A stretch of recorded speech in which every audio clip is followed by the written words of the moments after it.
one of the parliamentary secretary, Mr. Perrin Handik, lost his mother, so that's why he's not in the meeting now. I received the message some few minutes ago. We, as the subcommittee, extend our sincere condolences to the Handik family. May they find comfort in knowing that their mother is in her maker's hands and there's no more pain.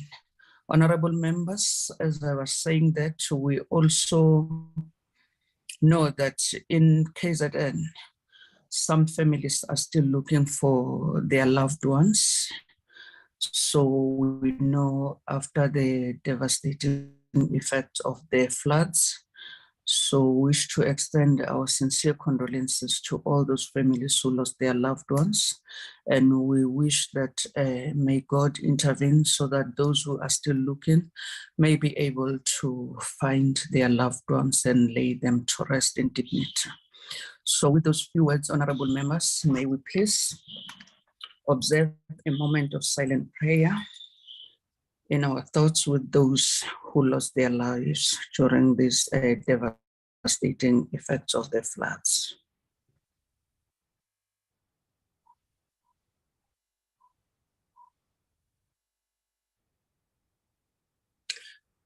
Thank you very much, honorable members. May their souls rest in peace. Honorable members, I welcome all of you in this meeting, and I believe that we all received the documents as they were circulated to all of us. If there is anyone who hasn't received the documents, we want to extend our sincere apologies in that regard, but I know that the Secretariat is very effective when it comes to sending documents. Honorable members, we do have the agenda in front of us. Mr. Klaso will come back. May you please fly the agenda for us? Thank you very much. Honorable members, do we have apologies? Mr. Klaso, from your side, are there apologies? Mr. Ngaleka? Yes, we didn't receive any apologies, ma'am. Thanks. Okay, thank you very much, honorable members. Can we now have a mover for the adoption of the agenda as is presented? Is there a mover for the adoption of these apologies, honorable members? I move, Chairperson. Thank you. Honorable Singh moves. Honorable Lisoma? Good afternoon, honorable members. Thank you very much, honorable chair. Yes, I second honorable Singh's motion. Thank you very much. Thank you very much. I want to encourage all of us, honorable members, that we use our gadgets to raise our hands so that we don't end up all of us speaking at the same time. Thank you very much. If we can use that, unless if your gadget doesn't have that icon where you can raise your hand. Thank you very much. Can we now move on to item number 3? Honorable members, where we must deal with minutes. We have set of minutes which we didn't adopt as a subcommittee. Can we have the minutes flighted? We have the minutes of the 29th,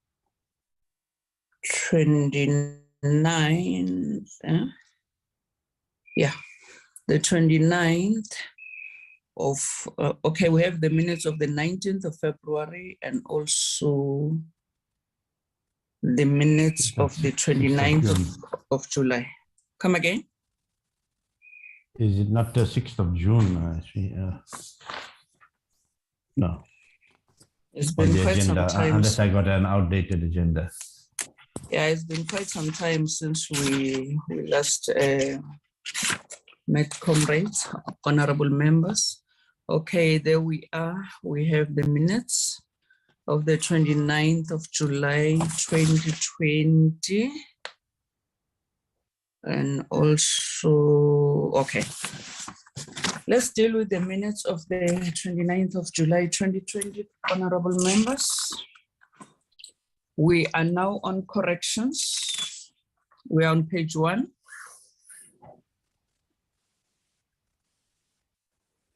If the minutes can be flighted, honorable members. Mr. Ngaleka, if we can have the minutes flighted. The minutes are of the 19th of February. I think there was an error in the notice, 19th of February, the first set of minutes. And then the second set of minutes is for the 6th of August. So I asked my colleague to display those of the 9th of February, 19th of February. Oh, okay. Okay, if we can have those minutes.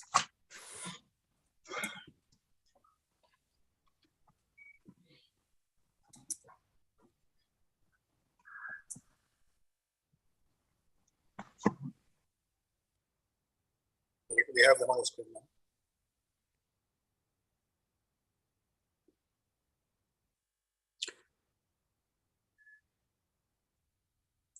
Okay, we are on page 1. We are dealing with corrections, honorable members. Let's move. Page 2.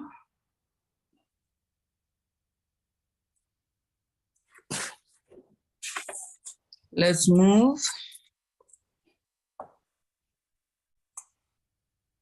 Page 3. And that's it. Honorable members, is there a mover for the adoption of these minutes? Those who were in the meeting?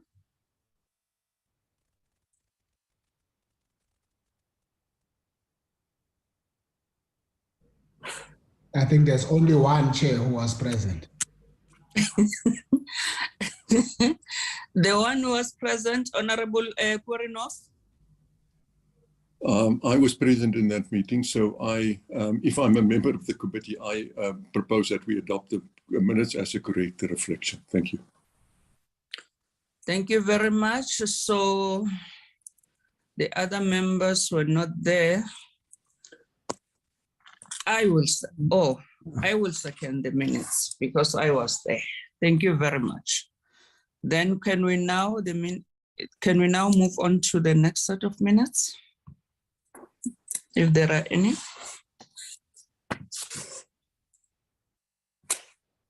There's a hand, ma'am, from Honorable Papo. Hand from Honorable Papo. Deputy Chief, I wanted to ask if Member Dr. Kurenov and I are full members of this subcommittee and the Rules Committee, because if we are not, we can't propose amendments. Maybe Mr. Kasu can explain that. Mr. Kasu?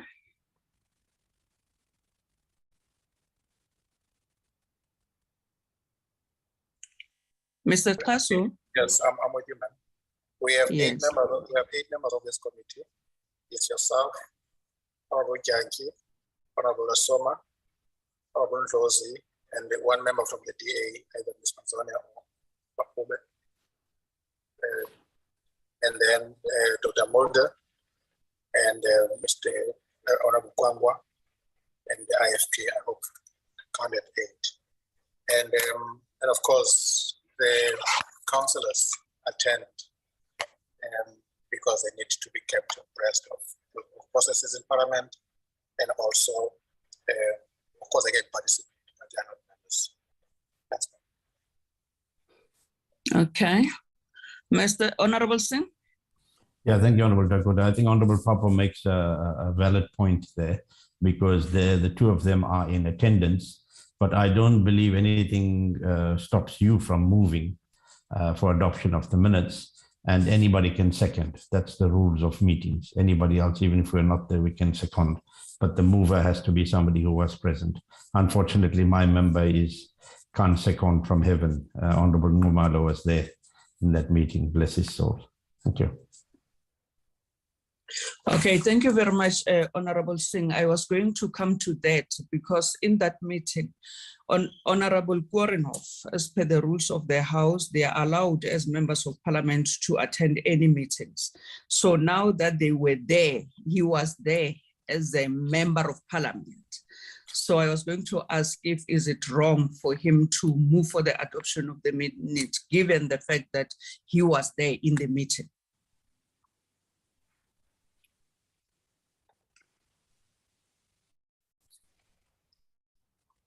I Can don't we believe put it's a rider wrong. on that, Mr. Kaso? That Mr. Kaso, can we put a rider on that to say that the minutes are adopted because he was there, he participated in the meeting, and this is the subcommittee. It's not actually the rules committee meeting where decisions are taken.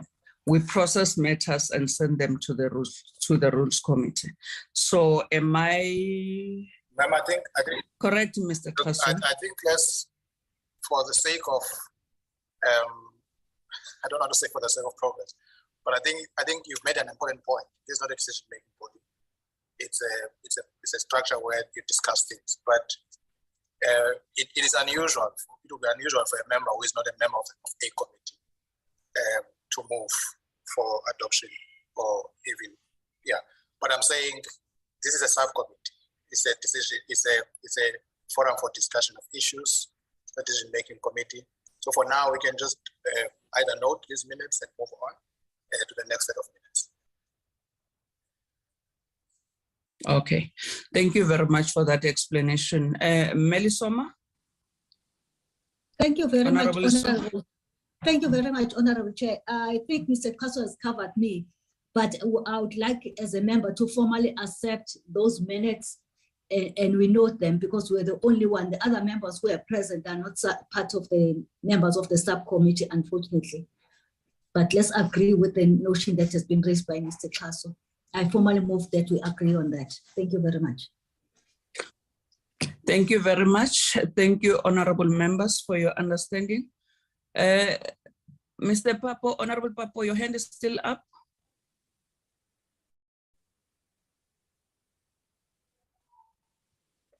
Honorable Papo. Oh, it's a legacy hand. I'll take it as is. Can we now move on to the next set of minutes?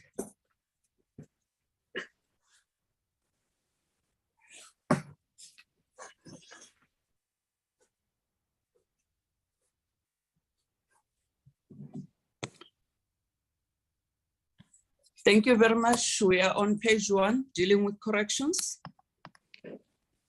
Page 1.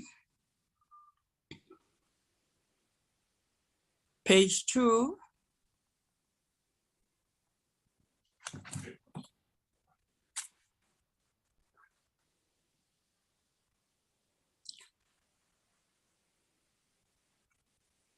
Page 3.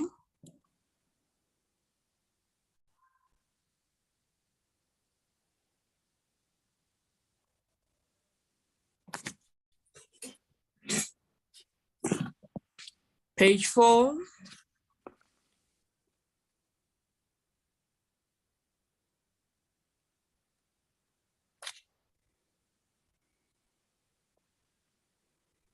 Page 5.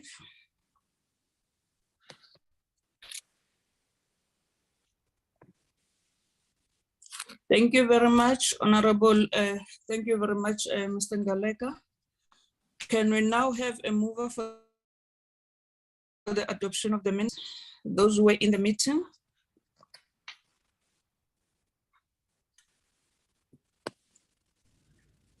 I move, Chair. Honorable Janji moves. Can we have a seconder? Honorable Soma. Thank you, Honorable Chair. I second Honorable Janji for the moving of the minutes of the 6th of August, 2021. Thank you very much.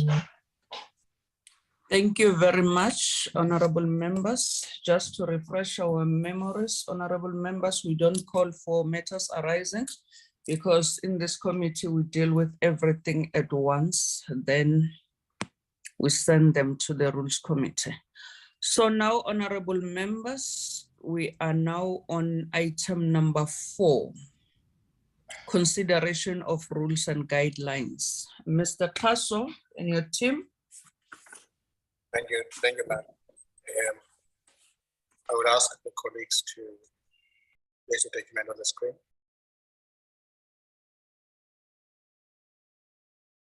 I see Honorable Janji may want to raise a point.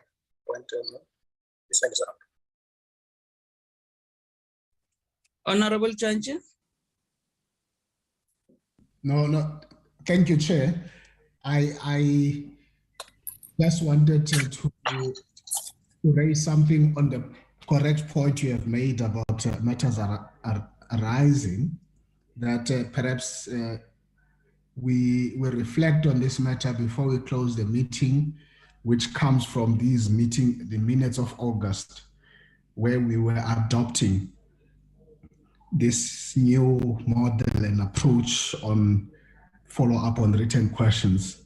I have noticed that the NA table has sent the latest report on that, so that we're able to have a reflection as to when we receive that and where things are in relation to that.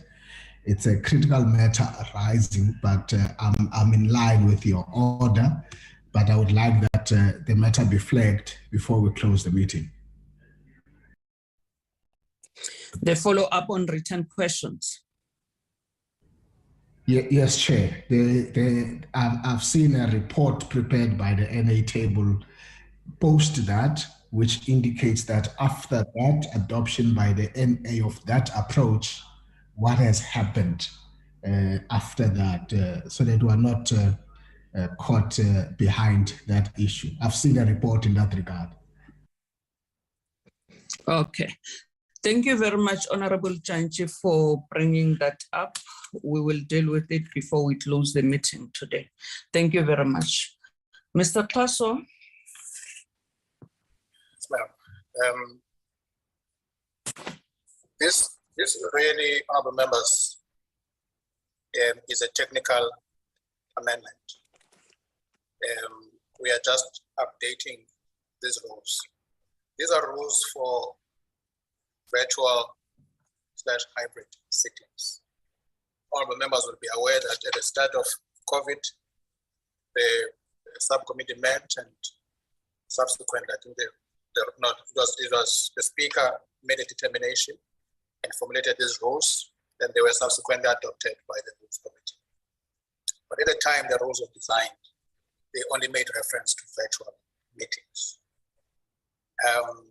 And of course, members will be aware that since that time we have been meeting in hybrid settings, and the rules have continued to apply both in virtual and hybrid settings. And this document is merely to update the rules so that there is no ambiguity. The rules refer to both virtual and hybrid meetings. You could go down and check if there's anything else. So where we say virtual, we also include hybrid and part B, sittings of the NA. In the event a sitting is not possible without the use of technical platforms, speaker. Meetings of committees in the event a meeting is not possible without the use of technological platforms. So that is really the essence of this document. Chief and all the members to go down to the bottom of the document.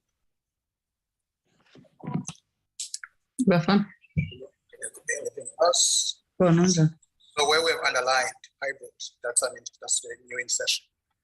Go down, please. Yeah, and submission both now.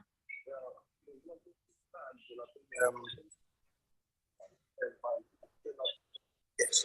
Okay, a glance. Honorable Chair, you may wish to mute your mic. That is all that we have, honorable members. And there's really nothing else that we provided for in these guidelines, just to remove any possible ambiguity in the rules. Thank you. Thank you very much, Mr. Tasso. My apologies for that. Honorable members, here's the presentation by the NA table. Are they takers on this one? The technical amendment on the rules. Honorable Soma.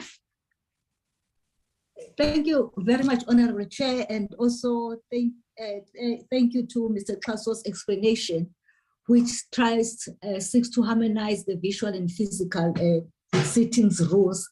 I will urge this subcommittee that we accept that and we recommend to the Rules Committee. Thank you very much. Thank you, Honorable Soma. Is there anyone from the meeting want to take a bite?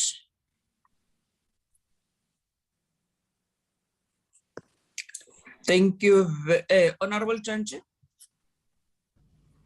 I support the recommendation, Chair. Thank you very much.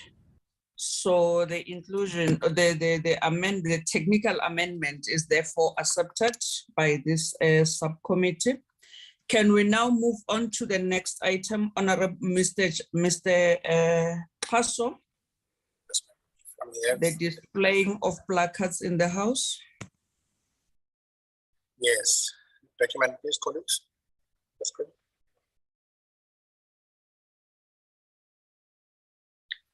Honorable members, there are currently no guidelines on the issue of placards or call it protests in the House. And we have given some introduction to the issue. And without reading this word for word, the essence of it is that the House is really a platform for debate. And members engage each other through exchange of views, ideas. And it's really not essentially a place for protests of the kind where there would be placards, for instance.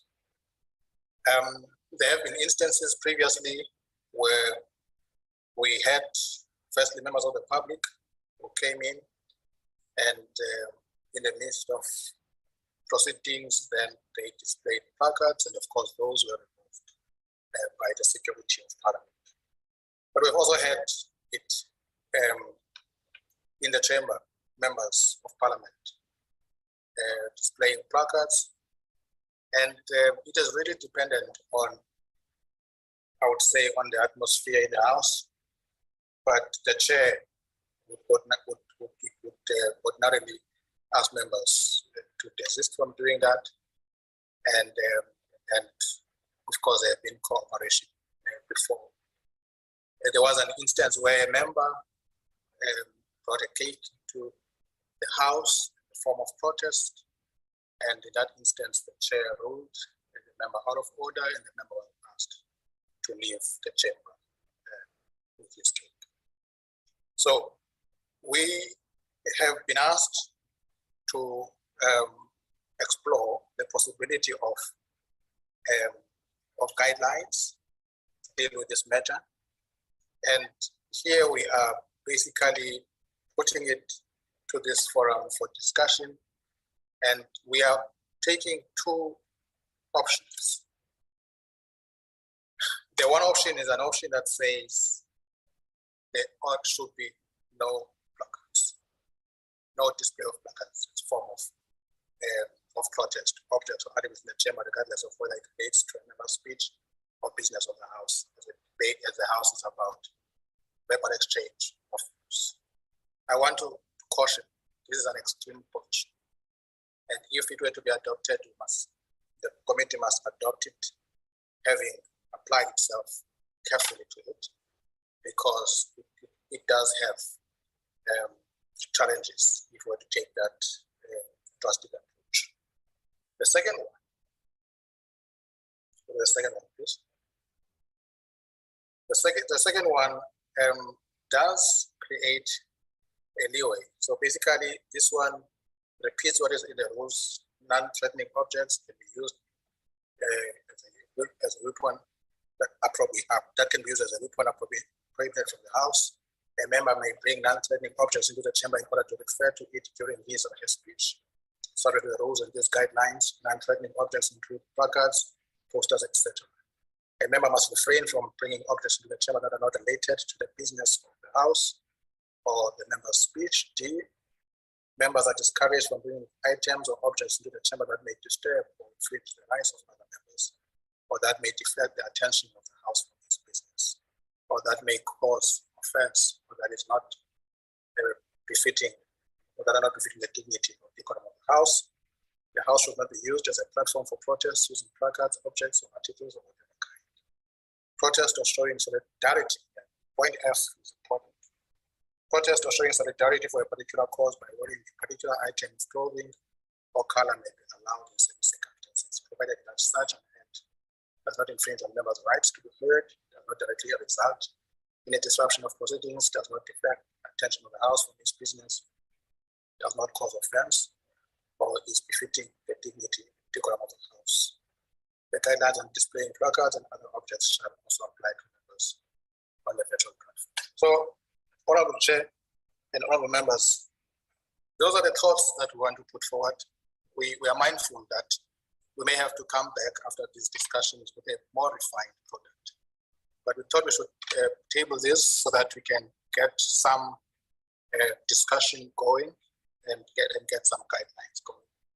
And those are the two options that we want to put forward. Thank you, ma'am. I will not proceed to D at this point because it deals with a different subject altogether, the issue of virtual backgrounds. Okay. May I pause on this for now? Thank you. Mr. Tasso, Hello, ma'am. I suggest that you proceed to the guidelines for members' backgrounds as well, so that when we discuss, we take it all. All right, now, thank you so much. Here we are proposing some guidelines, and this is largely influenced by conversations that have obtained in the Chief Whip's Forum in terms of the backgrounds. And at the start of what we now have as virtual sittings or hybrid sittings, members basically used a variety of backgrounds. And a position was taken, even though it was not written down, that at least your backgrounds, you can display your study, books behind you, just something like a formal, semi-formal background that you could have. But of course, members were encouraged to use the parliamentary background. And members of the executive could use their departmental backgrounds and flags and stuff, but there were concerns that there is no consistency. Sometimes the flags are not put in the way they're supposed to be positioned, and therefore there's a bit of confusion when it comes to background. So these guidelines seek to standardize the approach and make proposals. And the essence really is that members of parliament and members of parliament or members of the executive ought to use the parliamentary background. And that is the essence of this document.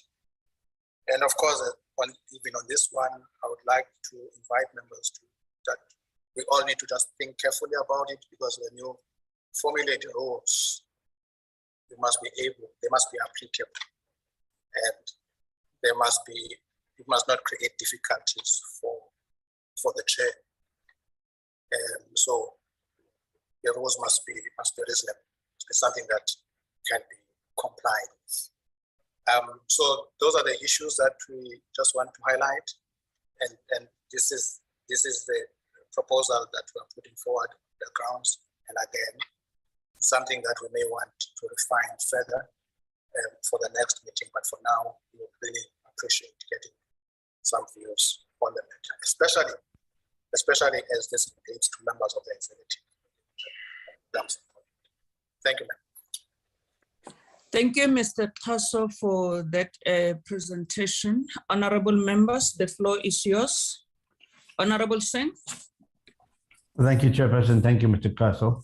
Let me start off with the second issue on the members' backgrounds, and I agree with that, with the background. Safe to say that sometimes when members use the parliament background, either their head is chopped off or they're hanging in the air, like Honorable Minister Zulu this morning. So I think that depends on bandwidth as well. How good is your bandwidth for, like in your case now, as I look at you, Chairperson, you're quite steady. I can see your face, etc. But we have that kind of challenge. So with that on virtual, that's fine. I don't seem to have any problem. But I think a point was made in the House, which Mr. Kaso is reiterating, that sometimes the flags are placed all over the show, and then perhaps this rule will be applicable. With regard to placards and protests, you see, my view is that if I am speaking in a debate and I do this, here's an article that I saw in the Star or the Business Day this morning, which is headlined "Eskom in a Crisis," to emphasize the point I'm making in the debate. There's nothing wrong with that. Or if I lift this and I say, I received a letter from you, Honorable Minister, where this is what you said, and here is the letter. And I am saying that you are not doing what you are saying in the letter. I don't think there's anything wrong with that. But obviously, yes, down with abortion, or up with this and that. Those kind of placards which were held in the House may not be desirable for the decorum of the House. Thank you. Thank you very much, Honorable Sen. Honorable Kwahube. Thank you very much, Chair. Look, I think if one looks at the options that were displayed, option 1 and option 2, I'm just now referring to the protests and placards issue. I think that it would be difficult, and as Mr. Kaso has cautioned, I think when we're formulating rules, we have to look at them not with particular instances or incidences in mind, but also just kind of broadly, and also how easy the ease of implementing them fairly and equitably across people. And so I think it would be very difficult to rule out the use of any form of symbolism and the like in the House. And I think it would be clamping down on the individual's ability to express themselves, or at least lend solidarity, for instance, with a country or whatever the case may be, or a cause, as the rules say.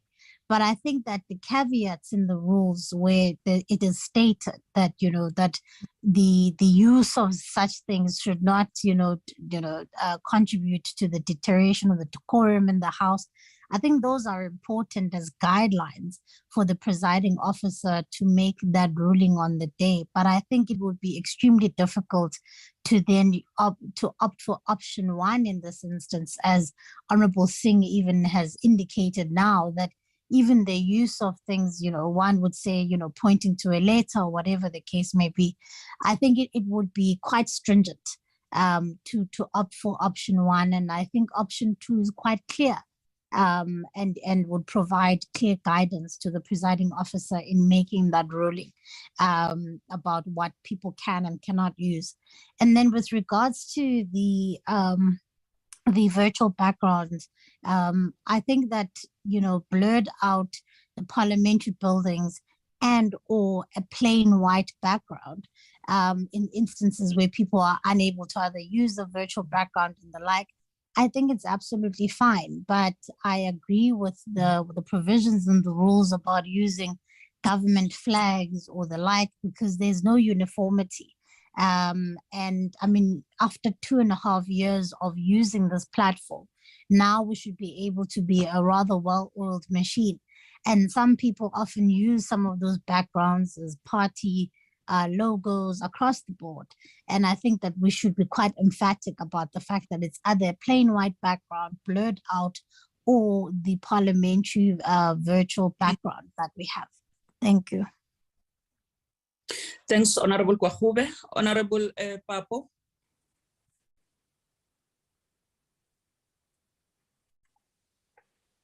Honorable Papo?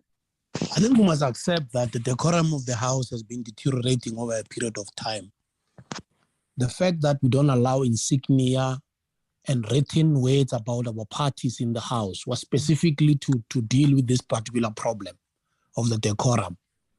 So I don't understand why would we accept slogans, because if the Parliament has got an agreement on specific days, let's say GBV is a debate, and then Parliament collectively, the chief whips then agree that there should be a debate.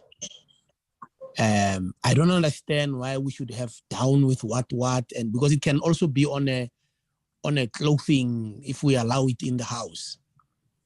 And it can create a very difficult, because by debating, you then express your view. Why then agree to a situation where if we're in a stadium, in a rally kind of an environment? I don't think we should do that, members, because it's going to create it would open a window to all sorts of things which are going to be written. It's like when a political party has a march and you allow people to do handwritten posters.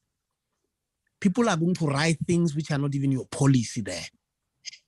And that is where the danger comes in, where we say we must be flexible. We're going to allow all sorts of things, unconstitutional things to be written there.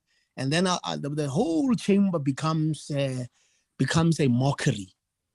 So I think we must just insist on people debating insignia and written words about our party on our. We don't have a problem with colors, but specifically written statements on our clothing, the insignia of logos. And now we say on those posters, you also have logos in many instances. So I'm not sure when we say we must be flexible, what do we mean? Because a letter, when it's raised, it has no insignia, it has nothing. But then are we saying that if there's no logo, we must allow for slogans to be written and the political party slogans? When we don't allow a logo of a party, we don't allow written words of a party, but we must allow a political party to have slogans, its slogans on a poster. It must be hoisted in the House. You can imagine a situation where all the political parties are hoisting their logo, their posters, and so on. When we have a debate on a matter, it creates a problem in terms of the atmosphere of the House. I think generally we should not do it as political parties and allow members to debate and express their opinions during the debate. On that issue, that's what I think we should actually do, because sometimes we allow wrong things to happen in the House, and we find there are whips who are very fence-sitting on some of the issues because the debates are hot. Members of their party do wrong things. Our parties do. We don't come forward to say, but we cannot allow that thing to happen. So I'm just thinking that maybe that should be clarified. And I'm not saying option one, but if we don't take option one, we have a very flexible thing. What do we allow? What do we don't allow? Political parties have got different opinions about a whole range of things. Let me go to the next one, the one of background. I think, you see, where Mr. Singh is, that background is the one which is allowed, or the parliament one. No, these book ones, people put books with slogans at their background there. I've seen that when people appear with books there. They've got party logos on the books there. They're sitting at their background. So I think we should stick to this one of, if you lose that background of parliament on your gadget, and there's a problem with it, you must sit in a place like where Mr. Singh is now, and not allow for all these funny things which people do on virtual platform. And it seems some of the members who always have bad backgrounds, they like to open their cameras. I don't know why. They're sitting in a car, things like that. We should not have, if you don't have the plain or the parliament one, do not open the camera. I think we must be firm on that one. The executive members, they have two options. All of them have to have a standard background with a flag on one side of where they are speaking, or we then say they must have the background of parliament.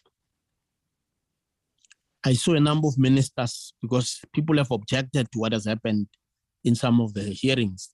They are now using parliament. There are a number of them have been using. I think they should either have those two, either the flag of the country for all of them, a standard one, GCIS working with our ICT to standardize the background with the flag of the country, or the parliament one.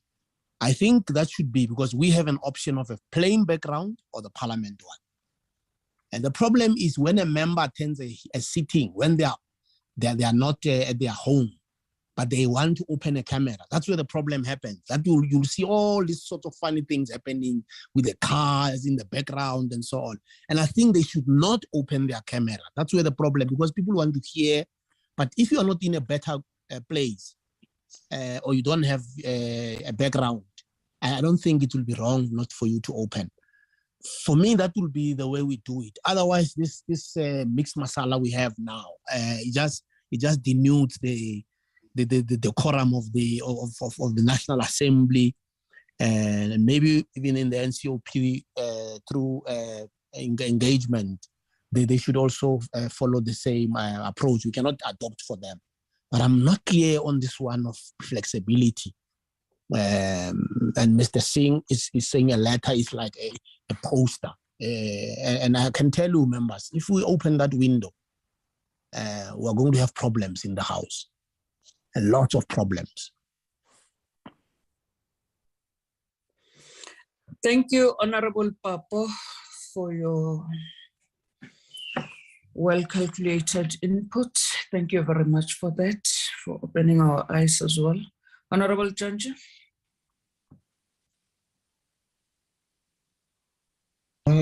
Thank you, CCD Chairperson Labude.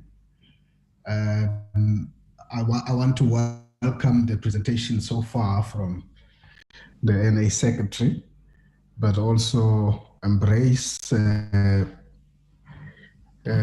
sentiments expressed by members before me. I'll be brief, Chair. I think that based on those two options that Mr. Klaso has presented, I want to firmly propose, and it's going to be with a process. And maybe before I propose, just to make the point that listening to Honorable Singh, the examples that Honorable Singh was making, those examples, Honorable Singh, are not objects that we're referring to here. You're making these examples as part of the topic that you're dealing with. This is a written thing. All you're doing is just emphasizing to say, in case you doubt that I have this letter, here is this letter. That's my understanding of that, and I certainly have no problem with that. Because anybody who brings an iPad to a house without raising this hard copy could easily go into that and say, I'm referring to this letter. And so this is how I understand you, Mr. Singh, and I'm saying certainly that's not a problem. And we should, because if we're to limit and take that away, you would make our debates poor. It's done everywhere, and so on. So I want to start there. But I want to firmly propose that in the two options that we have been given, that I want to propose that option one is the option that I'm suggesting that we agree to. And Mr. Klaso makes the point that there might be extremes. He's not elaborating on extreme. And I get his point. because the extreme might be what kind of challenges that you are going to have there, constitutionally speaking. The people will take that up, that you are taking away my rights to do this. I suspect these are the extremes that he is referring to.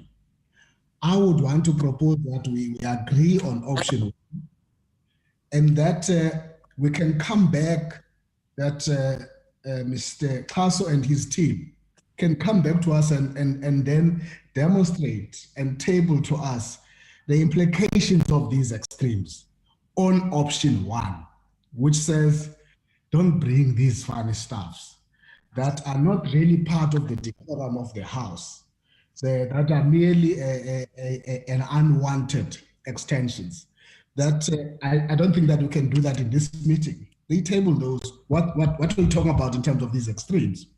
Because as they do that work, I will tell Mr. Klauso and his team that as I sit here, I'm a member, reluctantly so, of a medical aid called PAMED. I don't want that thing, but I'm a member of that thing because Parliament says by being a member, you must be part of this.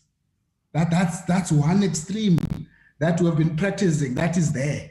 And so he needs to come back and say, what is this other extreme? That is not as worse as this, because it attacks issues of association and choice of what. And so I'm calling for that so that we have a further discussion on option one. Option two is very problematic. One I can make, Chair, is that, and I will use a very example.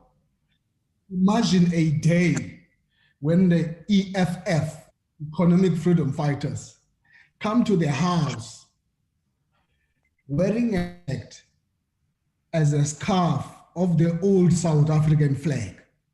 Okay? It's an object. They are wearing it. They are not carrying it. So I'm using EFF. It could be somebody else that would easily associate that with. So I wouldn't want us even to venture in terms of option two.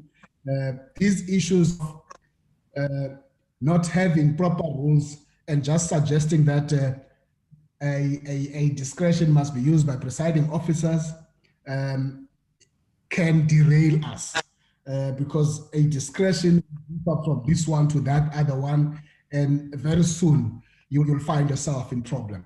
I firmly want to make that proposal, Chair, on this issue.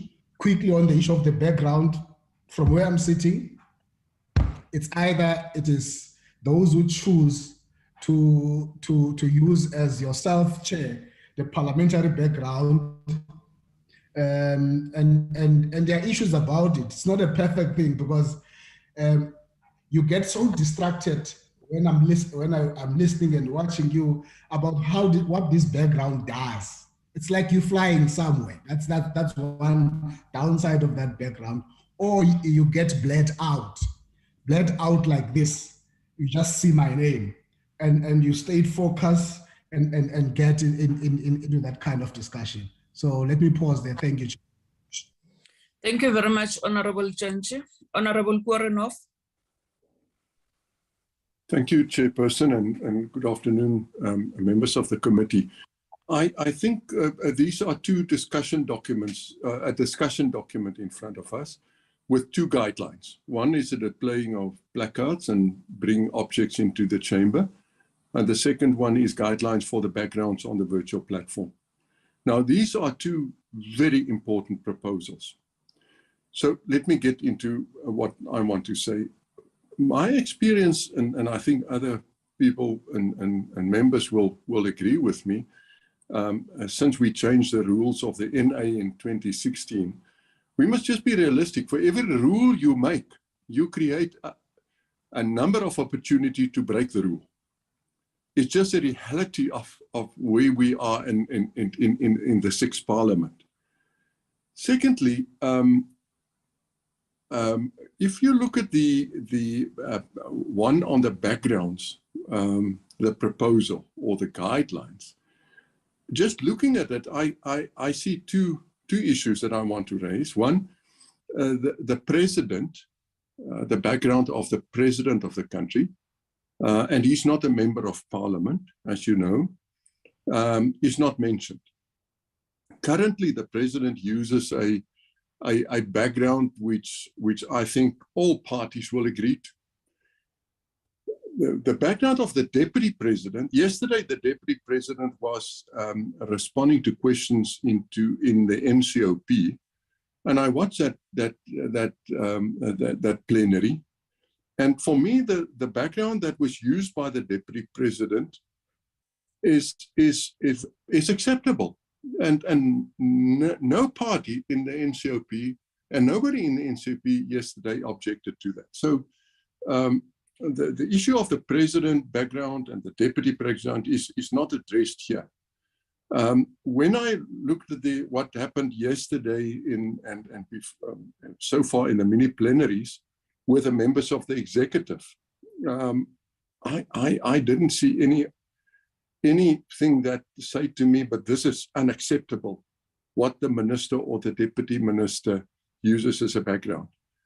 And if we make a rule in the legislature about the background of the executive, then I think it's just courteous and should be acceptable to discuss it with the LOGB, the leader of government business, because he is a link between the executive and the legislature. So I'm not sure where are we going, but an option would be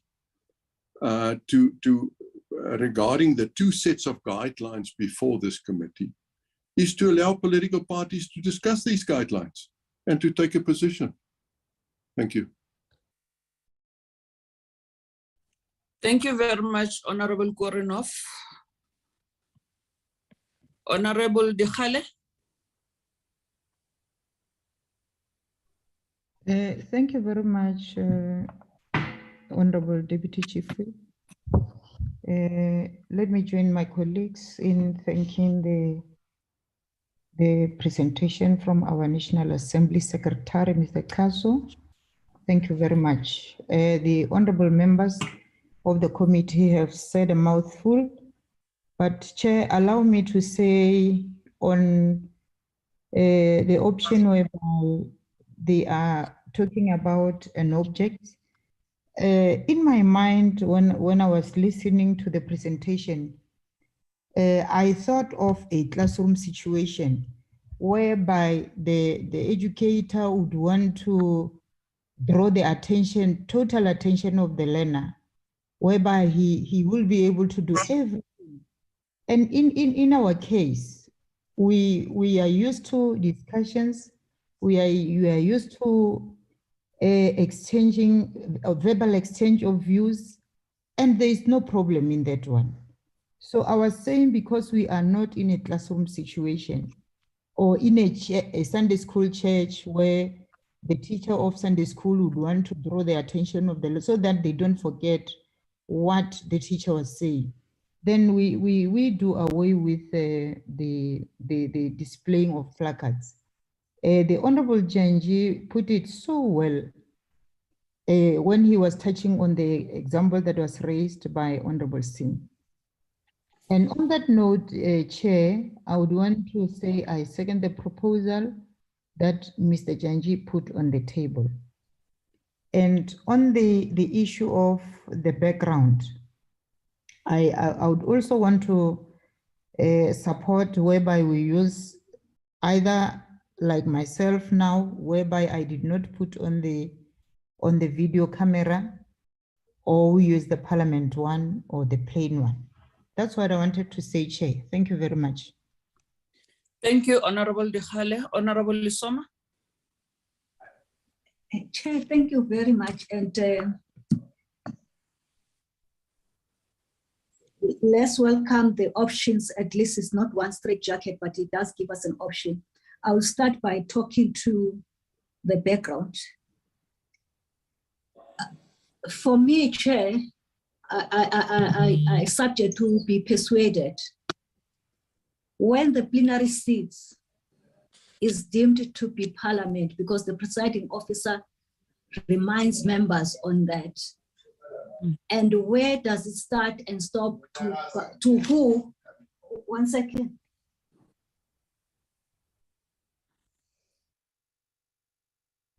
My apology, Chair.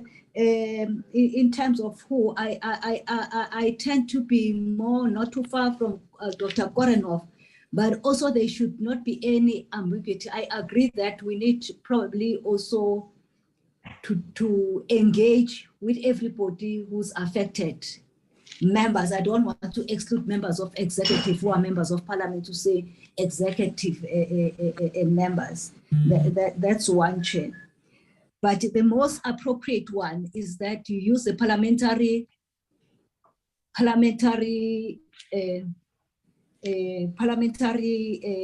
background, notwithstanding the ones that sometimes our faces doesn't show. It's because of the light where the member would be at that time. But also the black one, that one will also give us that dignity that will allow us to give the dignity that it deserves, the sitting of the House.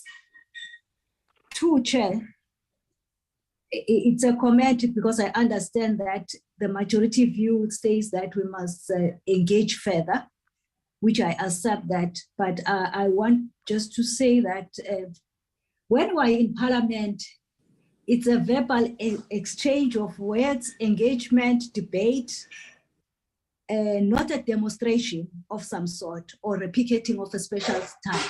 So we cannot then, Chair, for me, create a gray area, unintended gray area for the presiding officer to rule on that, because the rules are there to assist every member and the presiding officers to apply consistently throughout all members, not to be selective. I don't want to make a reference where there was that gray area where a presiding officer had an option, but nevertheless, I'm saying that we must be very careful also when we say that the discretion of the presiding officer at that time, because there will be precedency that would have been made, then moving forward, it becomes a culture, then it becomes unwritten rules. Other than that, Chair, I agree with the sentiments of what has been said, with a very strong that there are no placards, we are not in a demonstration, and we are not in a picketing of some sort. Thank you very much, Chair. Thank you very much, Honorable Lisoma. Honorable members, we all made our inputs in this regard. Mr. Kaso, before you respond. Sorry, Chair, before you continue, can I check, Ma? Do you allow me? Yes, please. Thank you very much for understanding. Can I check, Chair, because sometimes when I switch off my video, my picture can be on the screen, whether that will be welcomed, of which I would support that, and also to support that issue of South African flag, whereby the president sometimes do use it. That's what I wanted to say. Thank you, Ma. Thank you very much, Madihale. Honorable members, thank you very much. Mr. Kaso, Honorable Papo. Even on that photo which appears, if you cannot switch on your video, some members have been appearing on those photos wearing logos and written words of their parties there. So I think we must be very careful also, because some members just don't want to follow rules. So that photo itself should not have a logo and an insignia on yourself and the written words of your party there. That's the issue I wanted to say. But my view is that no, the picket lines and the rally placards, we cannot really, even if we're going to discuss, I don't think we should allow that. As Member Lesoma has said, we're not in a rally or a picket line. That we can do outside Parliament. Okay, thank you very much, Honorable Papo.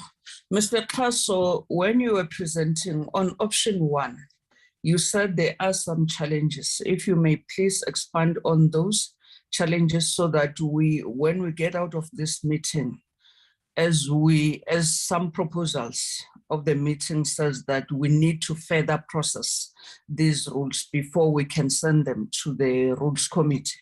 So we need to further engage all members and members of the executive as well.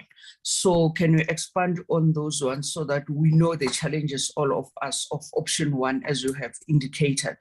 And also I was going to say that in terms of the virtual sittings, when we vote, we did it last time when we were voting on that motion of no confidence. Some members were unable to unmute themselves for many reasons that for some challenges that they encountered. So will it be allowed? I was just thinking aloud, trying to think on my own while members were discussing this. Will it be allowed for members, if they are unable to unmute themselves, maybe just to raise a paper that say yes or no when it comes to voting? I want us to have that also in mind. Or can we allow, as Honorable Papo correctly said, that displaying of pictures, if members are unable to switch on their video cameras, displaying of a member's picture, if that picture doesn't contain anything written about their political parties or anything offensive, will that be allowed or not? We need also to go with that in our mind, even though Honorable Papo put it correctly, that some, because of some sort of ill discipline and also trying to disrupt or derail their house in a certain way, might put those things with their written party messages or anything, which is not acceptable. So, Honorable Singh, I see your hand before I give. Mr. Kaso, thank you, Honorable Chairperson, for your indulgence. I just thought before Mr. Kaso responds, you see, I'm not a technical person, but I think that this Parliament background takes up, I don't know, takes up a lot of bandwidth, blocks your face, etc. Can they also start working on a simpler background which will denote Parliament? And it's quite sad to look at your background at the moment, knowing that that building doesn't exist. So can there be some other design, such a Parliament logo or whatever, like the one we got on the top here, and on the top of your, where you're speaking now, there's a Parliament thing there, written Parliament and the Parliament coat of arms.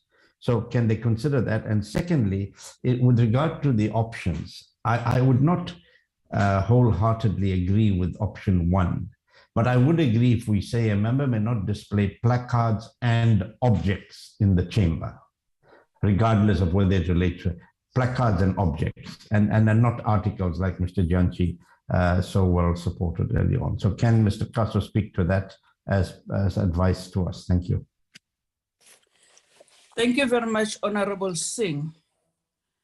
In the introduction of the documents where we are, where Mr. Kaso was presenting just before the options,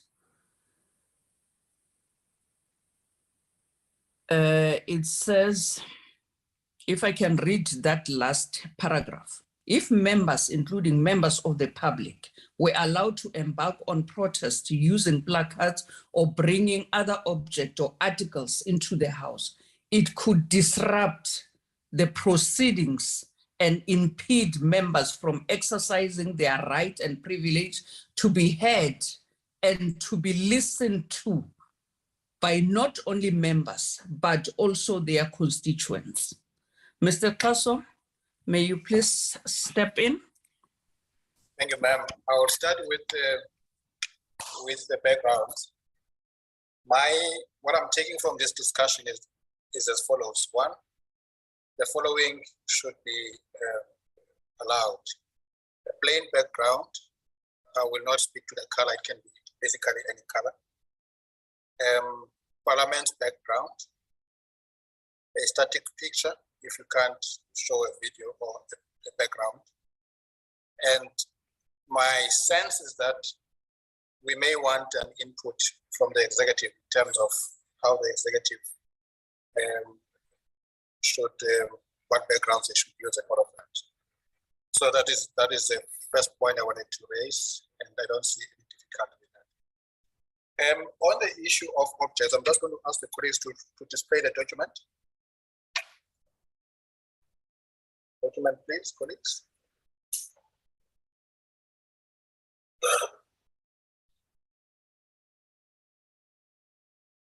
Can the operator please favor me with the document on the screen? Just want to see the formulation of that option 1.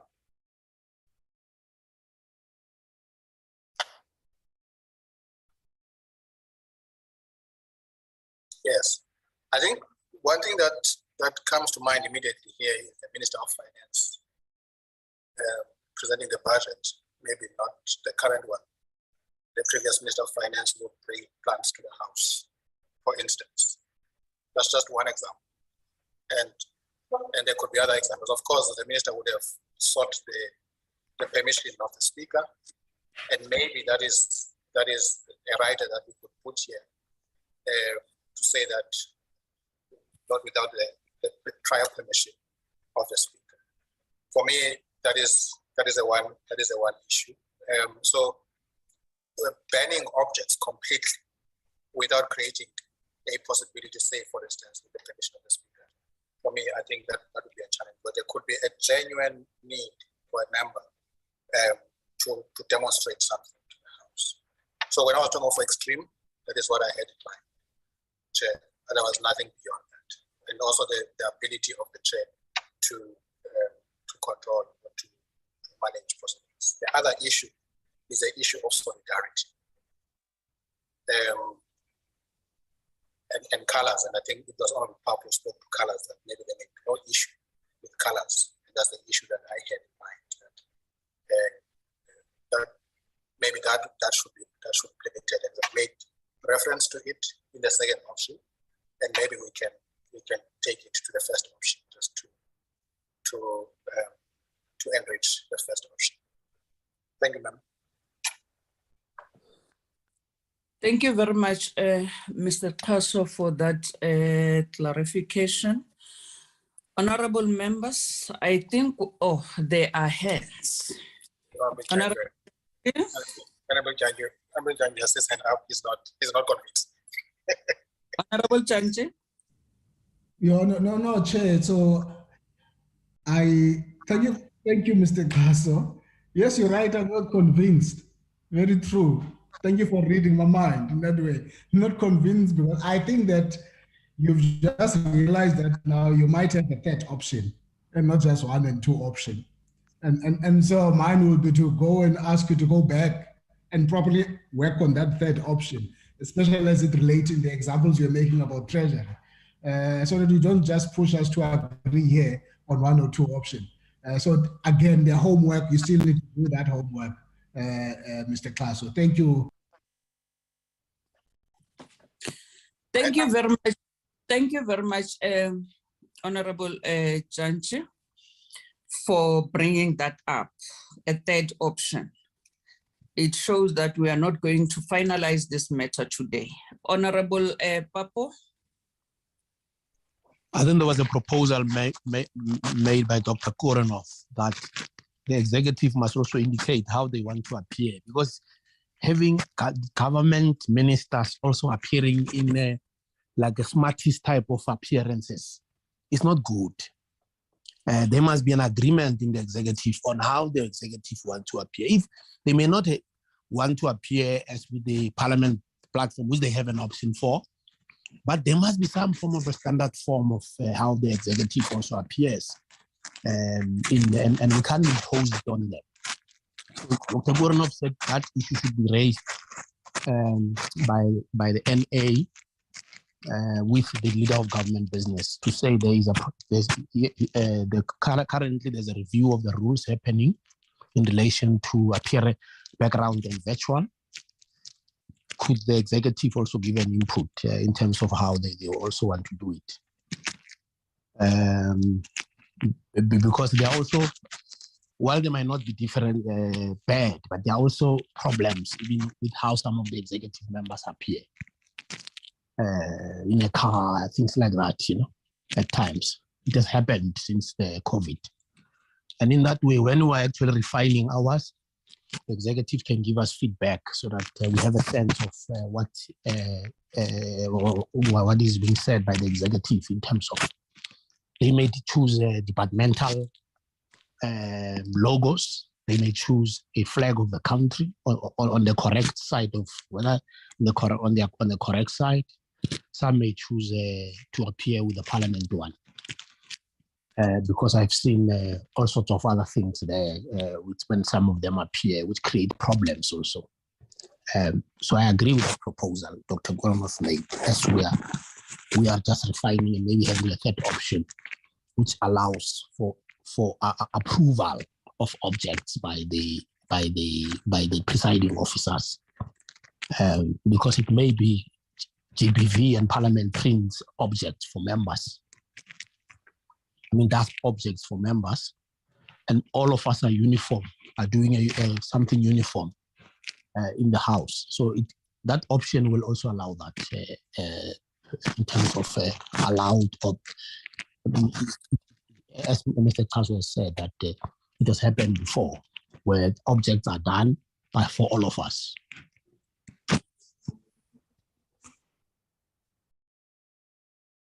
Thank you very much, Honorable Papo. Honorable Korenov.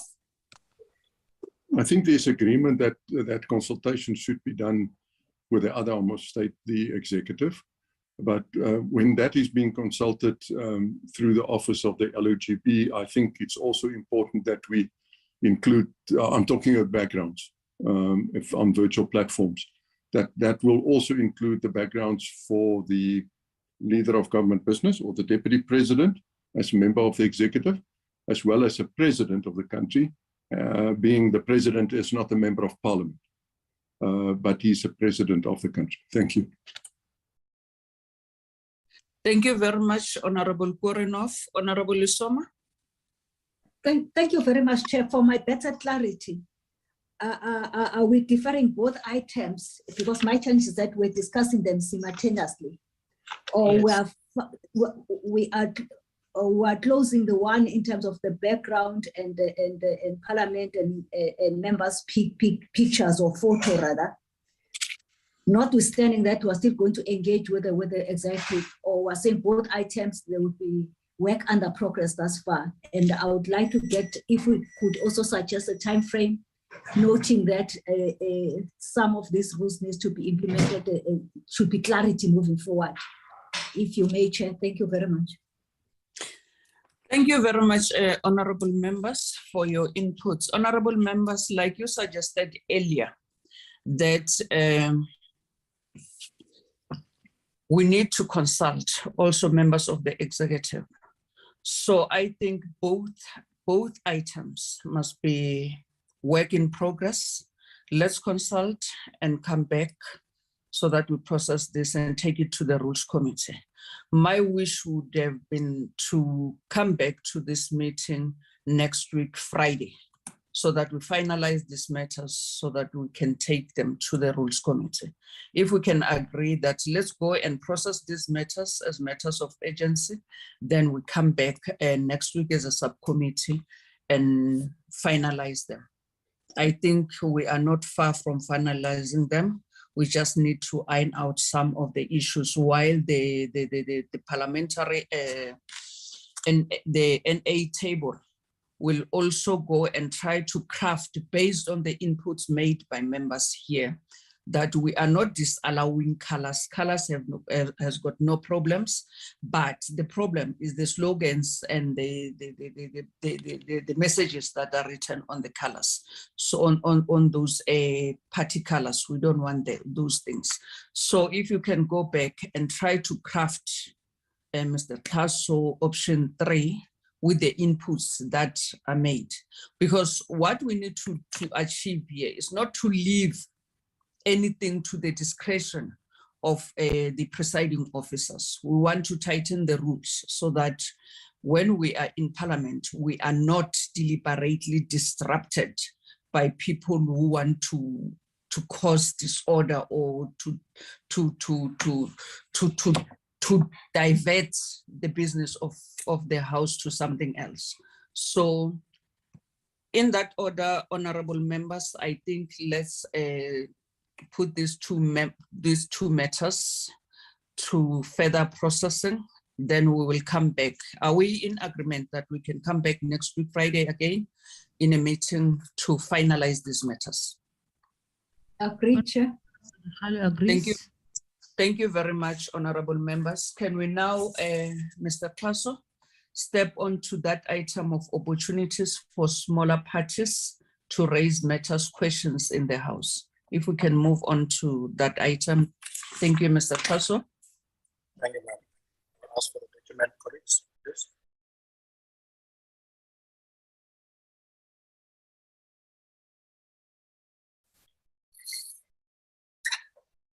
Honorable members, I think the issue here, it started, of course, as the smaller parties asking to get more opportunities. Of course, there are concerns that they have raised. But there's another element, and this relates to the number of ministers who are able to respond to questions on a question day, and the number of questions that we are able to take during a question session. Currently, we hardly go beyond 12 questions on a question day, and that's a concern, because the number of questions, they're not, well, they are answered because members of the executive are required to submit them in writing, but there is no interaction with them on those questions in the House. So let's go to the sequence. Okay, I think, okay, just point 3, sorry, go up to point 3. Yes. And I think a point to make, though, is that parties are responsible for prioritizing questions. So it does occur that the party would prioritize questions that belong to a particular minister, because those questions belong to a member of the party. And that's why you would sometimes see a particular minister dominating a question session. It's because that is influenced by the prioritized questions that parties themselves have decided. So that is a sequence of party rotation on the members that was determined at the start of the term. So you have group 1 there, ACDP, UDM, and group 2, ATM, GOOD, NFP, and group 3 with 4 parties, AIC, COPE, PAC, Al-Jama. And the concern from those parties in those groups, is that it takes a while before the next party has an opportunity to ask a question. Okay, go down. And of course, this is more pronounced when you deal with questions to the president and deputy president, because there are fewer opportunities there to ask questions. So 6 questions for each of them. Point 7, I think I've made a point there. And so we are saying some of the considerations when we next review the rules could be, and these are just ideas that we are highlighting. It could be to reduce the number of supplementary questions so that you are able to cover as many questions during a question session. Currently, you have 1 question and that is followed by 4 supplementary questions. The first reply, I think it's now 4 minutes. I'm not mistaken, my colleagues will correct me. And then the supplementary questions, the first one is 2 minutes. And then the subsequent supplementary questions is 1 minute each. So if your supplementary questions were reduced, either in terms of the time or the number of the supplementary questions, that could provide more opportunities. Go on, B.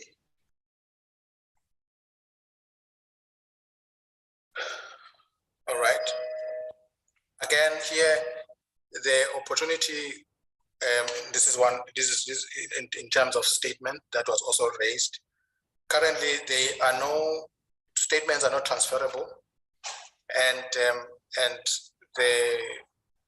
the one option is for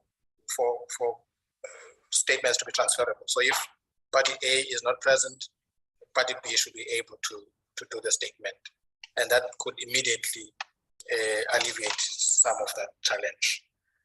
And go now.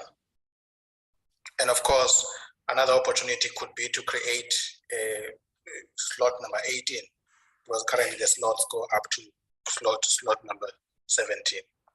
And so, honorable members, that is really where we are. One, there are more opportunities for smaller parties, but two, the number of ministers who are able to take questions on any question day.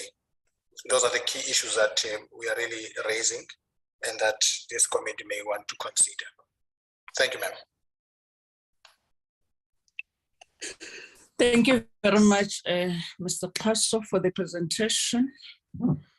In that order, honorable members, Mr. Paso has presented the different options that they have in this regard, and also made their inputs as to where there are difficulties for smaller parties to get an opportunity to ask questions. Mr. Singh, Honorable Singh. Thank you very much, Honorable Chairperson, and thank you for the presentation. I think it takes us a bit forward because, you know, even in the Chief Whips Forum and other fora, we hear the smaller, well, and not that, I mean, we hear parties with one or two members always complaining about not having opportunities. Firstly, on the issue of ministers and cluster questions. I mean, we tried increasing from 2 hours to 3 hours, but still we only get through 12 questions. And, you know, that's taking 15 minutes on each question, which becomes like an interpellation. And Mr. Paso would know what I'm talking about, where interpellations of 15 minutes. And perhaps it will be a good thing to reduce, firstly, the time the minister is given to respond from 4 to 3. The first question could be 90 seconds instead of 2 minutes. And then we have 2 more questions. And instead of 4, we have 3. So it'll give us a little more time and for other parties to ask questions, but also the discretion of the presiding officers has to be quite measured in that, you know, they must give different parties opportunities to ask follow-up questions. And even if I may say this, and some members could, but you always find, I mean, we found that with the ruling party, even with follow-up questions, sometimes those ministers read answers, which means those questions have been pre-planned and answers are provided in writing. That doesn't help us now to keep the executive in check. So I think we've got to reduce, and I think Mr. Kaso's suggestion could reduce the number of supplementary, reduce the time for supplementary and for answering. That will help us to go through at least 15 or 18 questions, in a 3-hour session.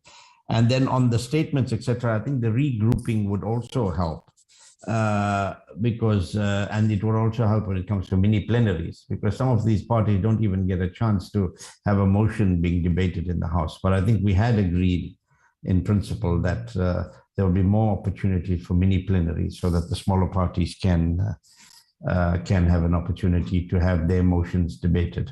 Thank you. Thank you very much, Honorable Singh. Honorable Lisoma. Thank you very much, Honorable Chair. And also let me welcome the scenario that has been presented by Mr. Paso. Chair, we need to agree that one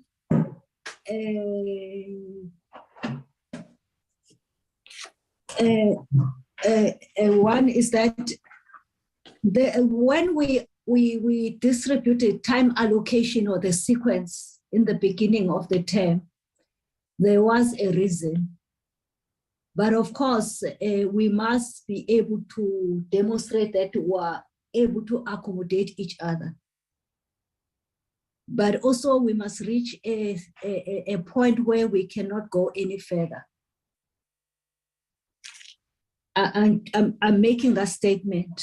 My point is that when the Q&A in the House for oral reply, the executive, when they respond, they are not necessarily only responding to the member. They are responding to the public who are listening and watching the proceedings of the House. Then it matters how much time do you give the executive member to respond to a question. Honorable members will agree with me. Some other members, when they ask the question, they put one question into three sections, which in most cases need a detailed response. If then the minister tries to cover all three questions with a limited time, for the first question, principal sponsor question member, then the executive get accused to say that you didn't respond to the question because the member had an expectation of certain responses. If then you reduce the time, so you are then putting executive members on the spotlight to be vulnerable, or looking for a better word of not saying to be abused. But because we're trying to accommodate everybody, which I accept that.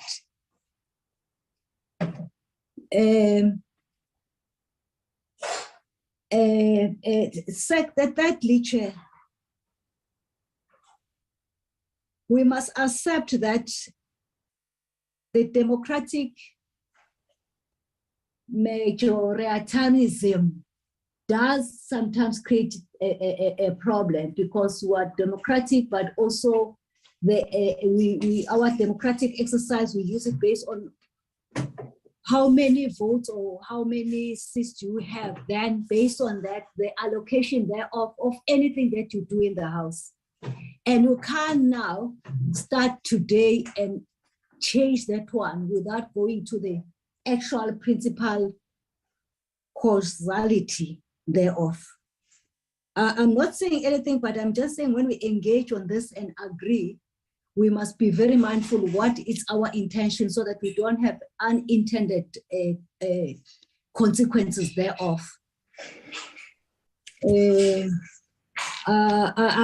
very last one, you know, Chair, I don't want to sound as if we're in somewhere where somebody is looking at us, we're in a spotlight or in a rally, but it would be not correct for Honorable Singh indirectly to make an assumption that it's ill-informed because he doesn't have the evidence on, and we're dealing with a matter here which has got nothing to do with that. None, if a member is using his or her gadget when the questions are being asked, is there anything wrong for the member to look at that? But also, is there any member of the executive to go back to her archives in the gadget and look at what the possible response on this one? Because some of these follow-up questions are very specific, Chair. And you might say you have delivered two buckets of water, whereas you have delivered 5, but you need to be accurate because you might at the end of the day get accused that you deliberately misled the House. But I say when we engage at this level of a meeting, I will urge that we don't go to a space where we end up taking this subcommittee to be a political arena, which we are not going to be very fruitful in terms of and productive in terms of our engagements. I would humbly request that Honorable Singh, if you may, through you, Chair, even ourselves also, we're not going to go to that space. Thank you very much, Chair. Thank you very much, Honorable Lisoma. I was going to deal with that issue at the end, but thanks for attending to it, because we cannot come here in this subcommittee where we are dealing with, where we are processing matters that are referred to this subcommittee and make assumptions that whenever members of the executive refer to their notes or whatever, then they are given questions by the ruling party. That is not fair.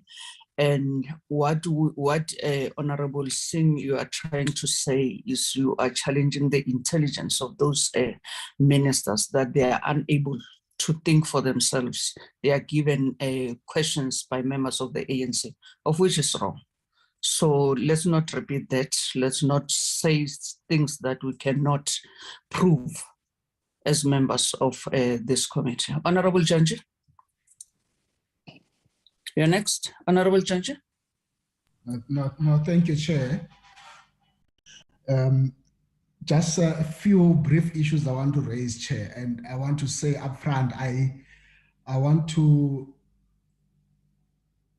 stay on the key principles, and then based on that, in my view, a lot of work might still be done. It's important that as we meet as this subcommittee, we affirm those important principles. The issue here is further opportunities for smaller parties. This issue of mini plenaries is in existence because we're having evolving rules that are a living methodology or enabler to our role in this space. So it seems that even that we might need to go a little bit further, because it's not that we have not thought about the creation of more opportunities for small parties. Secondly, still staying on principles, that I think we must agree and accept that any party who walks in and is part of these 14 parties, whether it's 1 seat or 2 seats, they are in parliament. They represent whoever they represent. And so we respect that principle that you are here, all of us. But that principle is also must be understood with this issue of proportionality. That whilst we're sitting on this space, all of us, proportionality means we don't have the same weight and we don't carry the same. It's a constitutional matter. It's not just an issue of rules. And so as we develop rules, as we do these rules, we must therefore be careful that rules do not erode this important issue of proportionality, which is our constitution, so that we are all in this one space. And I thought that principle is important, that we, all of us, I think must accept that. And so there should be no harm, there should be no resistance for us to explore any other ways and means to ensure that this one-party person, this two-party person exercise their rights, whoever they represent. The third principle, Chair, I want to speak about in relation to the question is, I think we should agree and develop this principle that says, on this particular afternoon or morning, when you have got these ministers who must come and respond to question, this principle of spreading, that in 3 hours, we should not just be confining ourselves to questions on police, as it has happened in the peace and stability, where 3 hours end, you have state security agency minister having no opportunity to respond because of the way the spread has been done. So we must do the spread in such a way that even if they are not going to have equal questions, that every minister was there having been asked by a member of parliament, that member of parliament must leave that space at least, with all of these 4 or 5 ministers having stood up and responded to this. And so that is an issue that we must work on and try and fix, Chair, from where I'm sitting. And again, I'm sorry to do this, Mr. Klaso, it suggests that let's do more work. And then there's another issue of principle that if in the past, Chair, now we have 3 hours of questions. There's a strong argument that says in the 6th Parliament or last week, wherever, in 3 hours, we do less questions, 12 or so, than what we used to do before. Certainly it says there's something wrong that we must fix. So, because it is defeating this issue. And Mr. Singh, I want to make the point, given where I come from a provincial legislature, Mr. Kaso, I would have no problem even for us further probing, because I've not really been schooled and educated as to how you just quickly did away with these issues of interpellations. And so as we look at all of these issues in terms of the follow-ups, how many follow-ups must be, I want to suggest that Mr. Kaso and your team, I'm sure, it will be important to just put everything on the table and paint these kind of scenarios. What are the implications for this if we do this? In what way is it going to affect this principle as I was raising them? Certainly today, I don't think I have that picture, and I would like to have that picture, Chair. So let me pause there. Thank you. Thank you very much, Honorable Janji. Honorable Dikhale. Thank you very much, Chairperson. Let me start by saying, normally when we talk when we try to encourage people to work hard, we would give an example of an ant, that the ants every time, they are busy trying to show that they at the end of the day, they would want to put something on their table. I'm giving this an example because there is no way that we can allow us to be unfair to ourselves as honorable members from different parties. I am saying this, Chairperson, because I don't see ourselves doing a fair thing in redacting the minutes from our ministers and share that minutes to the smaller parties. I think we should just accept that this is not going to do us good, and even not to us as honorable members or as parties, even to our electorate. Chairperson, they have elected us in large numbers, others in smaller numbers, and that is why even when we go to Parliament, we follow this proportional representation. We don't say just because we're done, then these parties must just go to Parliament. That there's a way that we're using, and that will take us to when it is time for debate. The smaller parties must just agree that they did not work, they are small, and everything that is on their plate will remain small. I want to support the honorable members that spoke before me, Chairperson. Chair, I'm joining you and Male Suma in rebuking this reaction that the ANC members are giving the ministers their follow-up questions. Is not true. And Chair, it's like now we are belittling the minds of our ministers. I think the way you put it, you just put it nicely, and I want to support that. And I believe those who are saying that we're doing that, they will just. Can I continue, Chair? Yes, you may, please. You may continue. Thank you very much. They must just acknowledge that our ministers do know their work and they do prepare before they come to the House. That's my input, Chair. Thank you very much, Madikhale. Honorable Papo.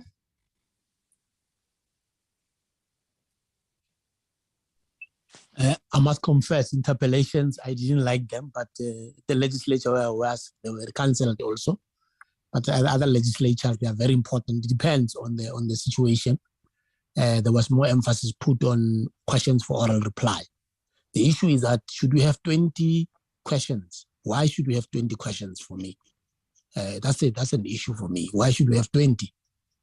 The issue is spreading. If it's a cluster, there must not, you can't have 2/3 of questions going to one minister. It must be spread during that cluster questions. The other issue is this one of questions which are similar, particularly during deputy president and the president. You find 3 questions out of 6 are more or less similarity, and that was raised by member Sheikh. That issue needs to be managed with the parties themselves.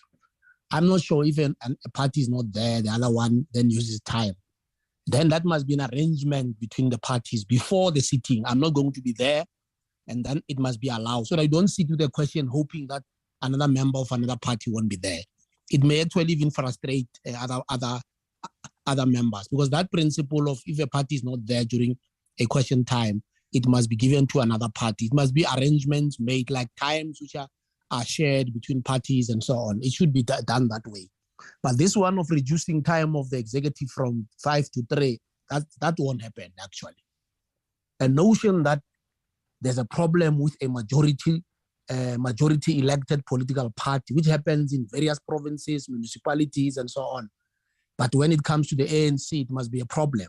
I think that view must disappear. It must not be perpetuated, because there are political parties in parliament where they have a majority somewhere else, and nobody is quarreling with that majority, particularly this 51% up. Now, that one, I don't think it should be considered as a proposal. The issue is, do we then have to extend the time from 3 to 4 hours?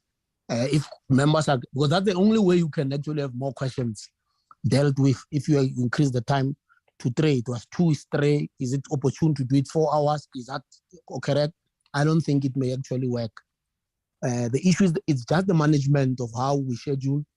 The issues of questions which are asked, if they are similar from different the various parties. So that proposal, I would not agree with that proposal of reducing for 5 minutes to 3. No, that one actually is it cannot be. There's an issue of when you prepare for questions, people put scenarios of what could be, and some of the questions which are follow-ups may actually have been asked before. So you anticipate, and then you actually have you check, because some of the questions are repetitions. It may have been asked in the NCOPs coming into the NA. So the notion that because they look, therefore it's a question which has been asked, given to them, I think it's a problem. If evidence can be produced, then we can have a discussion. I think, like SCOPA, once we start politicization of SCOPA, we politicize rules, we politicize NAPC, we're going to have problems. Very serious problems. Thank you very much, Honorable Papo. Honorable members, I heard you.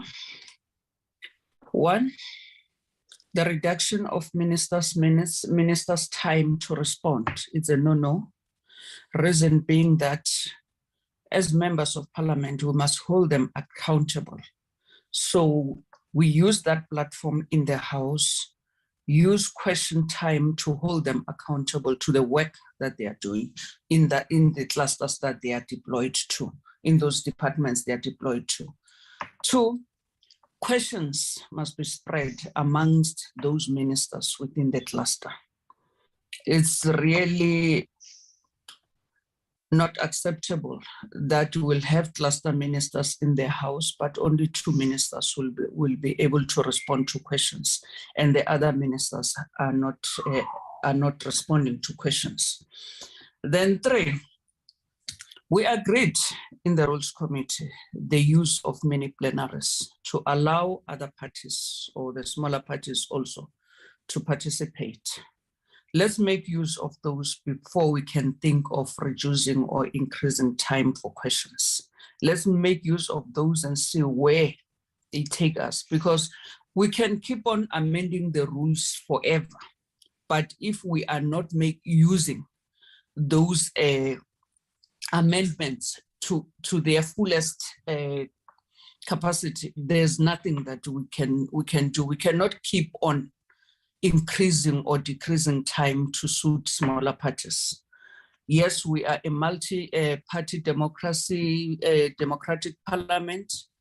We do what we do to make sure that everyone is accommodated, but reducing time to accommodate always every time to accommodate everyone is not the only option that we can explore. Let's explore those options of mini plenaries, then we'll take it from there. The spread of questions, I have spoken to that. Let's spread the questions to all ministers. The repetitions of questions, that is a no-no. That is what I had in this meeting that honorable members are saying. So honorable members, do we need to further process this item before we take it to the cleaners in the Rules Committee, or we are satisfied with our discussions here? Honorable Kurenov. Chairperson, I want to support your summary, what you've just made. I think it's a good summary of the discussion.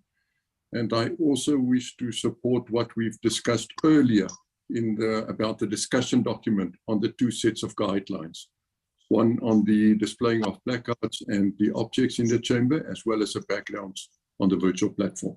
I think you've summarized it, and I propose that we accept your summary. Thank you.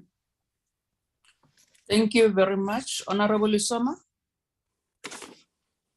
Thank you very much, Honorable Chair.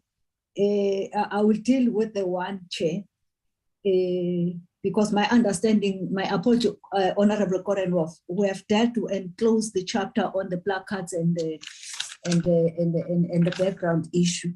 This one, Chair, I will say your summary is proper. It captures the spirit of the meeting. Let's process it to the final in terms of the Rules Committee. I support and I move for the acceptance of your summary. Thank you.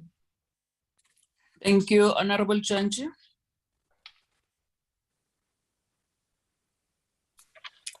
Honorable Janji, your hand was up.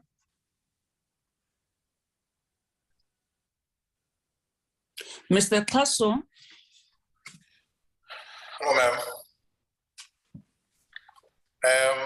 Are you inviting me to comment, ma'am? Yes. All right. No, thank you so much. We have taken note of the issues, very important issues raised.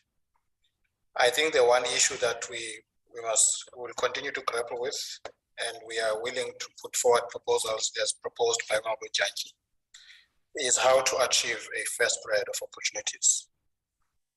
And part of the difficulty is that there is a role that must be played by parties in terms of how they prioritize questions. And we're not able to tell parties how they must prioritize their questions. So it would happen in an instance that a party decides to prioritize, let's say, take the security cluster, decides to prioritize questions to the Minister of Police, and that party happens to have a lot of opportunities to ask questions. And this would apply mostly to the DA and the ANC, because they have the most opportunities. So I think we need to see how we deal with that. Again, at the moment, the rules make provision for 4 ministers to reply to 4 questions in a particular question day. And we need to deal with that and see how best we can work on that. So we are happy, ma'am, for the current understanding to be taken to the Rules Committee, while we have been asked to come back with some more options on how we can assist the process so that we can have as many ministers respond to questions if possible. We will work on that. Thanks. Okay, thank you very much, Honorable Mr. Kaso. Honorable Janji.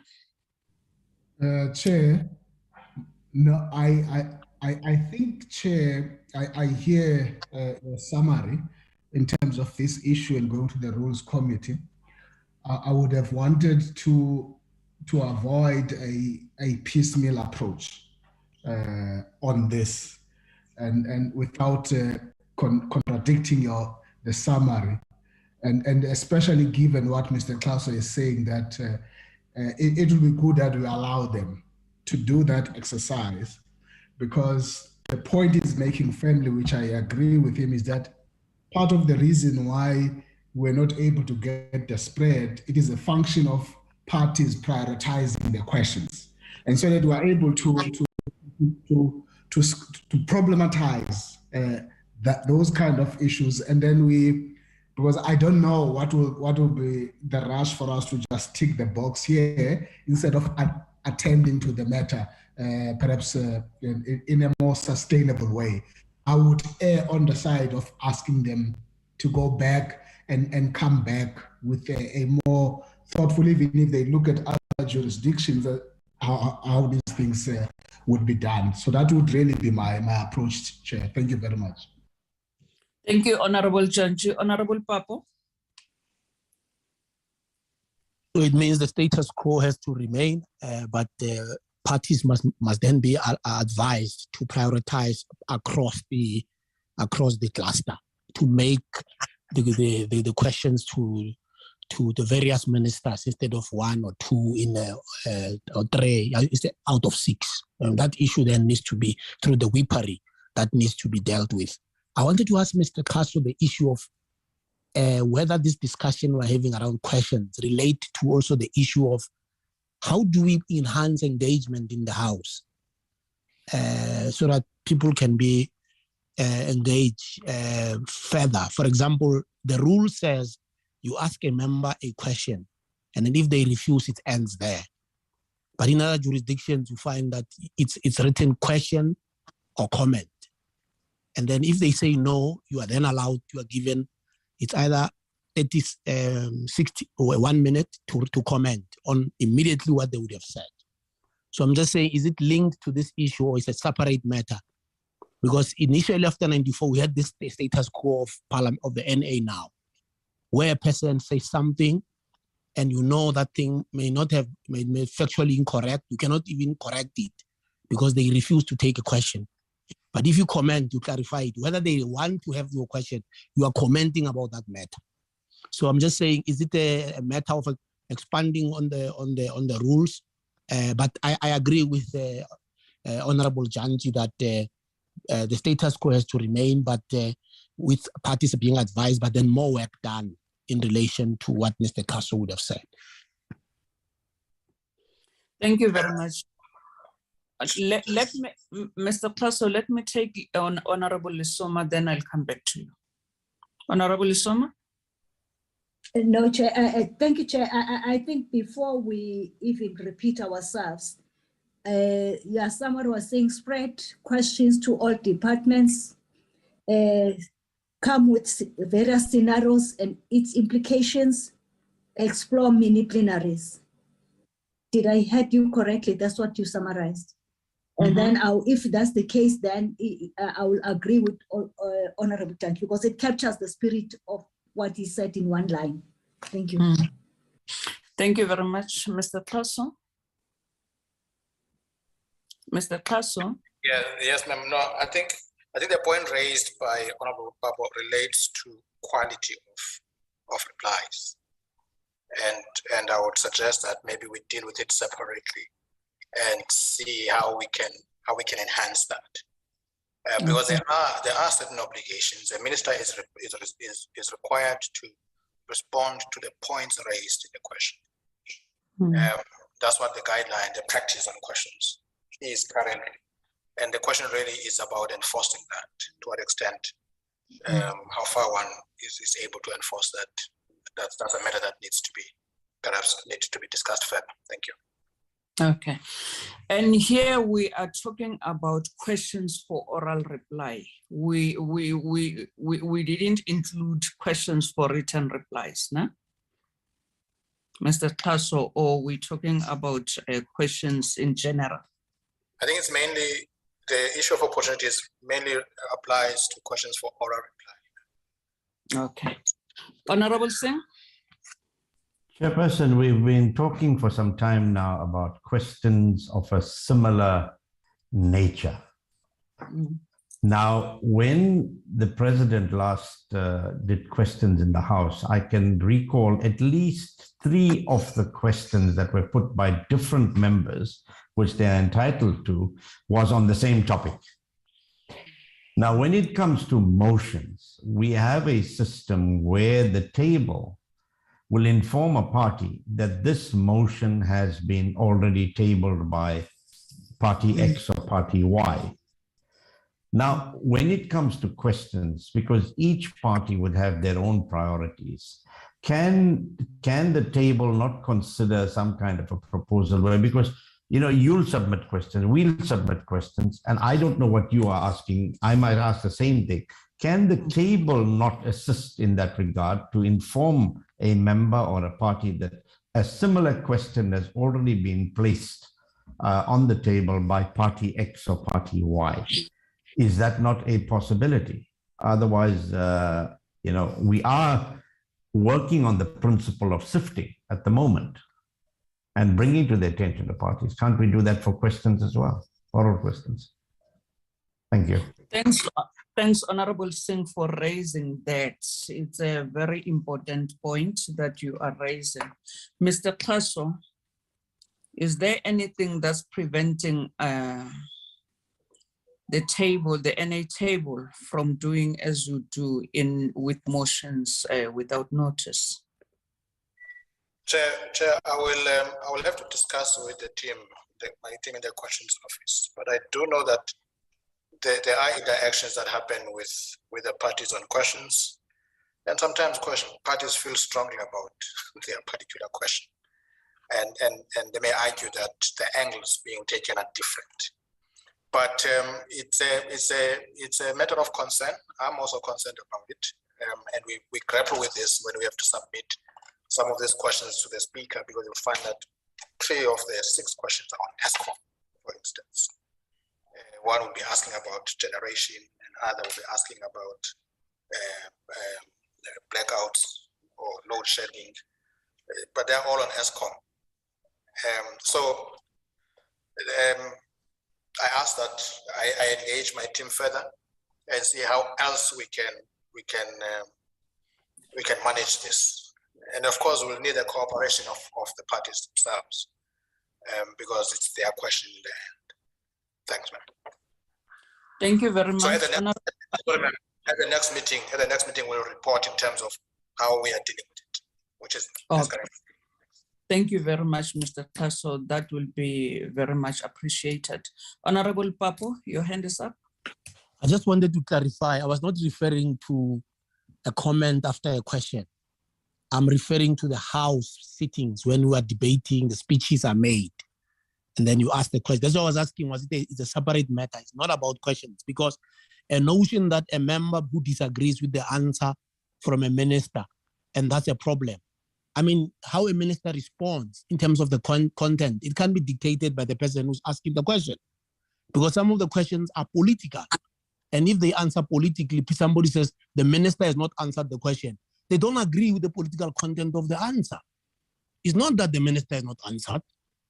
The minister can say yes, no, yes, no. It has happened in the past. It's not a good way of answering. But there's no rule which prevents the minister to say yes, no, yes, no. But for the ANC, it's not a good way of answering. But this story that a minister has not answered a question because we disagree with the content, that can be dealt with in a separate matter, in a motion, we debate and disagree with the policy perspective which is being put by the minister, or the operational issues they are actually presenting during question for oral reply. So I was not asking about that. It was more during, like now we're debating the budget. Somebody says something in a speech. You say, can your member take a question or now it says question only, doesn't have the comment part. The member says no, or they can say at the end of my speech. That's the issue I was asking. So for the record, I was not talking about comments being made during question time. It's comment during plenary debates in the House. That's what I wanted to clarify.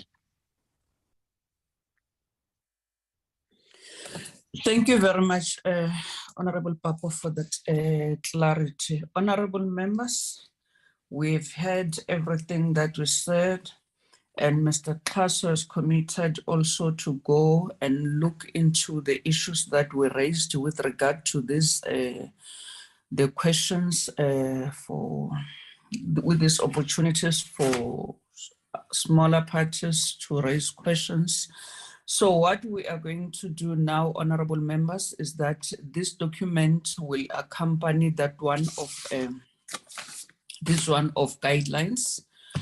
We will process it further next week. When we come back to this meeting on Friday, we'll finalize everything. Is that in order, honorable members?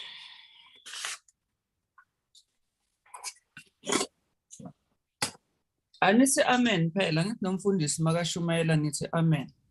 Is that in Let order? me assist. Let me assist. Yes, Chair. Thank you. Thank you very much. Can we now step off this item and move on to the consideration of the principle of ruling? Mr. Kaso. Advocate Ngalega will take us through that item, ma'am. Okay, thank you very much. Mr. Ngaleka. Thank you, Chair.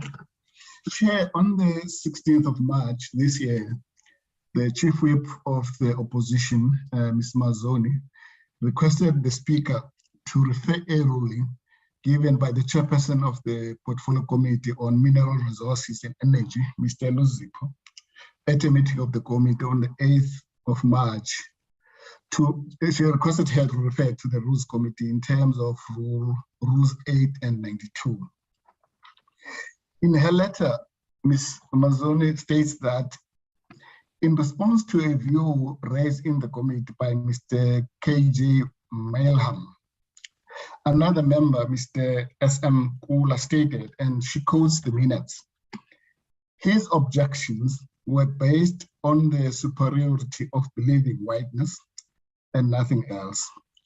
That because we are white, we are correct, there is no sense and no logic, unquote. Ms. Mazzoni reports that Mr. Mailham asked the chair to make a ruling on whether it was parliamentary to claim that his position was attributable to his race. The chair ruled that Mr. Kula was just expressing a political opinion.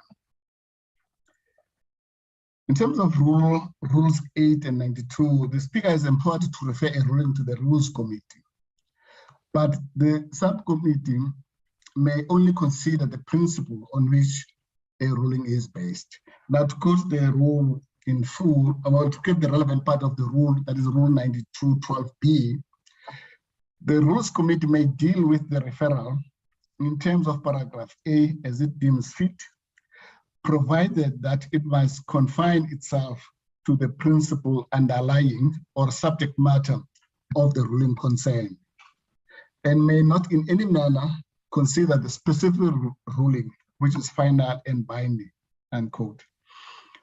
When referring the matter to the subcommittee for consideration, the Speaker also identified the principle involved as the application and limitation of freedom of speech and the permissibility of members making racial inferences and remarks in relation to other members.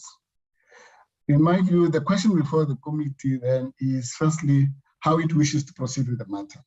And secondly, whether it agrees that the principle is that of freedom of speech and whether it ought to be permissible for one member to allege or infer that another member is racist or motivated by racism. Thanks, Chairperson. Thank you very much, honorable members. That's the presentation with regard to that, the ruling that was made. Honorable members, before we engage, I just want to take you back to one meeting that we had where a referral of this nature was, where a letter with this kind of ruling was referred to the subcommittee. So the options that the subcommittee was given was to either call the parties involved or to deal with the principle. So as a subcommittee, ours is not to call anyone to appear before the committee, but ours is to look into the principle and deal with the principle of the ruling, not to get into the merits of how that, of what happened in that place where the thing happened. So that one, if the person involved will want to the matter to be attended to like that, it must be referred to another committee. Here, the subcommittee, we dealt with that matter previously, which involved the EFF and the presiding officer at that time, which was Mr. Honorable Judge. So we dealt with the principle, not the merits of the matter. So here's the presentation, honorable members, and the speaker has identified the principle in this matter of the ruling. So what is your take, honorable members? The floor is yours. Honorable Kwahube.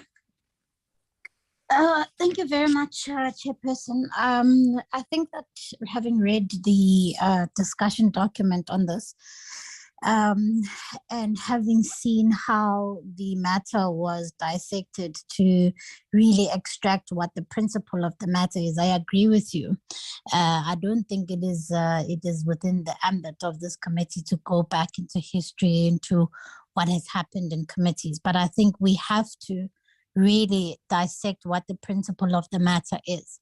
And I say this because this is not the first time, nor will it be the last time that members accuse each other of racism in the House. There's one particular ruling, for instance, that I'm still waiting for, where a member of another member in the House accused all Indian South Africans of being racist. And I referred that for a ruling.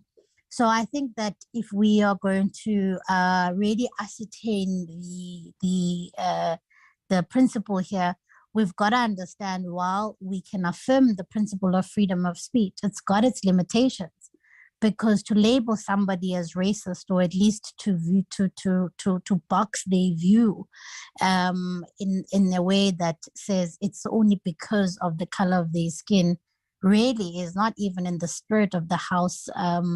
But it is alleging that they're racist.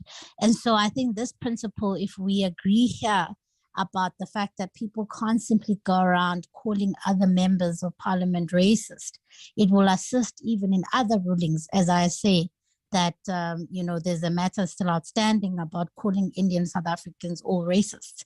So I think it's an important matter to decide on. And my view here, Chair, is that we must be quite clear and unequivocal about the fact that while we protect freedom of speech in the House, members cannot go around labeling other members as racist, regardless of how much you disagree with their view, and that you've got every sort of avenue to disagree with them. But you can't simply shut down debate by simply calling a whole race group of people racist and the like. Thank you, Chair. Thank you very much, Honorable Kwahube. Is there anyone who want to take a bite on this one? Honorable members? Okay, honorable members, I think we are in agreement that in the subcommittee, what we can do is to affirm the principle of the ruling, of the principle of freedom of speech, and need for members to refrain from making allegation of racism against other members. Are we in agreement, honorable members?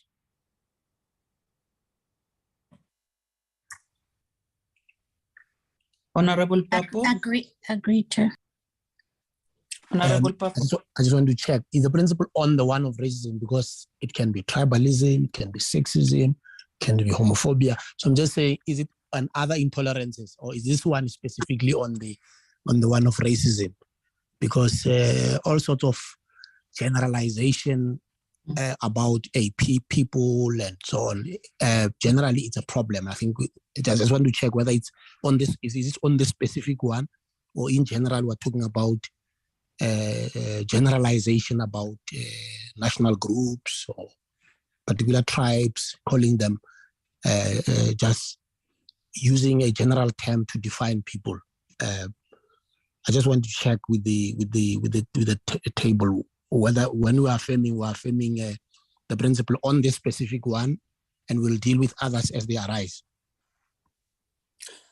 Thank you, Honorable Papo, for raising that. Mr. Tasso? I think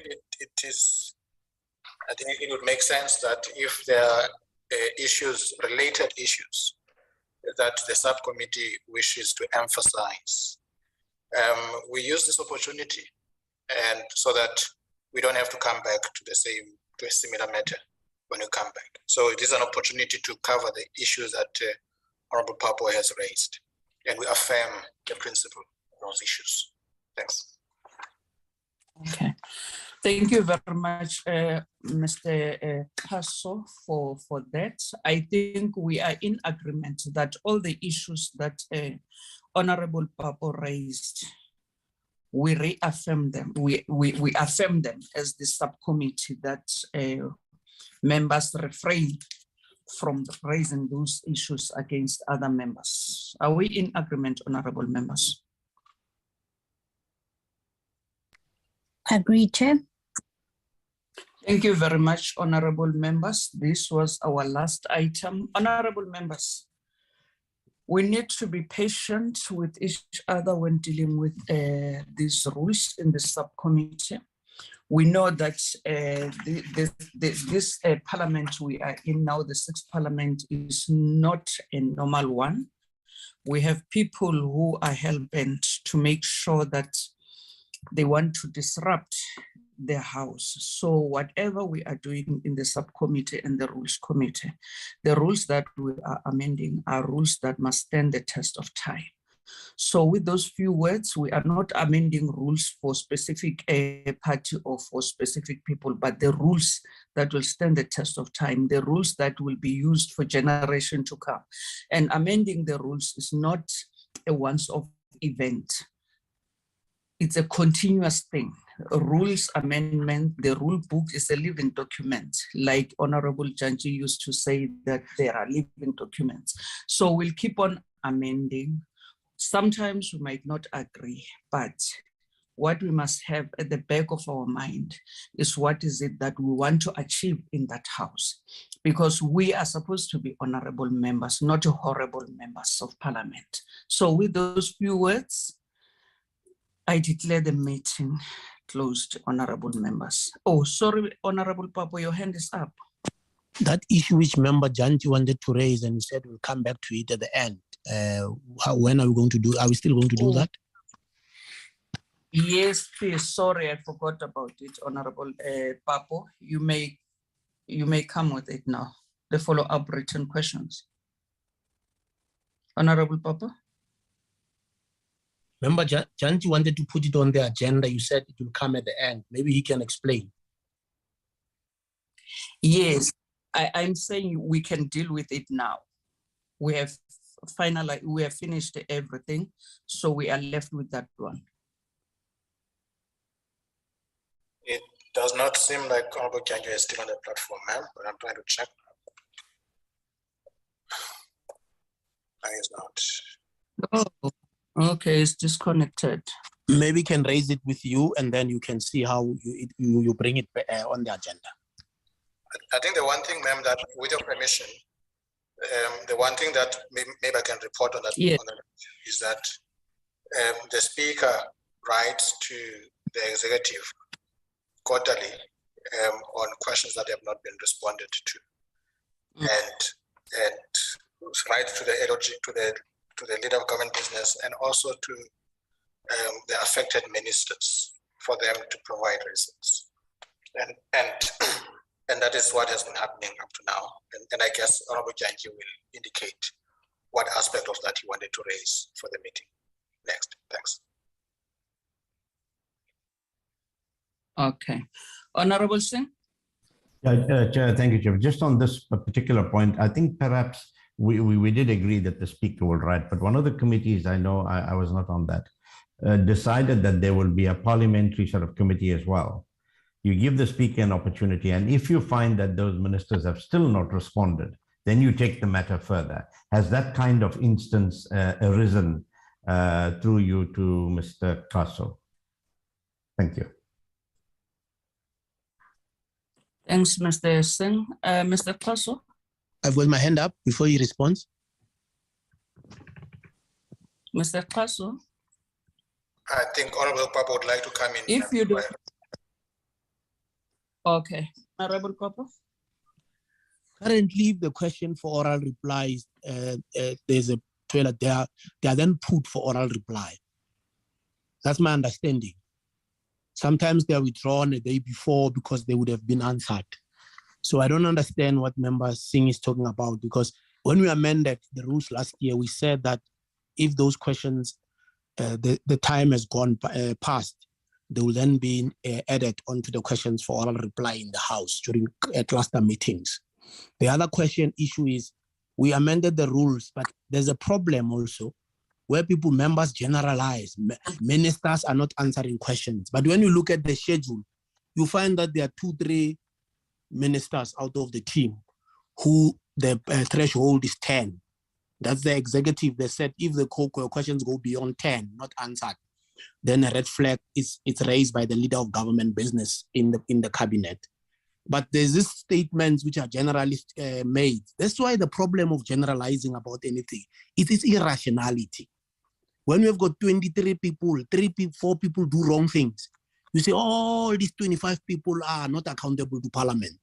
So I'm just saying for ourselves also, we should actually say this minister is the one who has not answered question, and not say ministers are not accountable to Parliament. So I'm just appealing for that, because even if you look at even last year, there were 120 questions, 100 and something questions which were not answered out of over 1,000, out of over 1,005.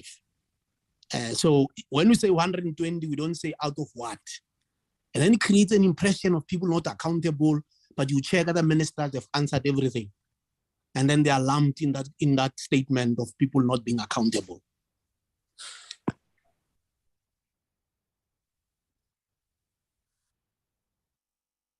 Sorry, Honorable Papo.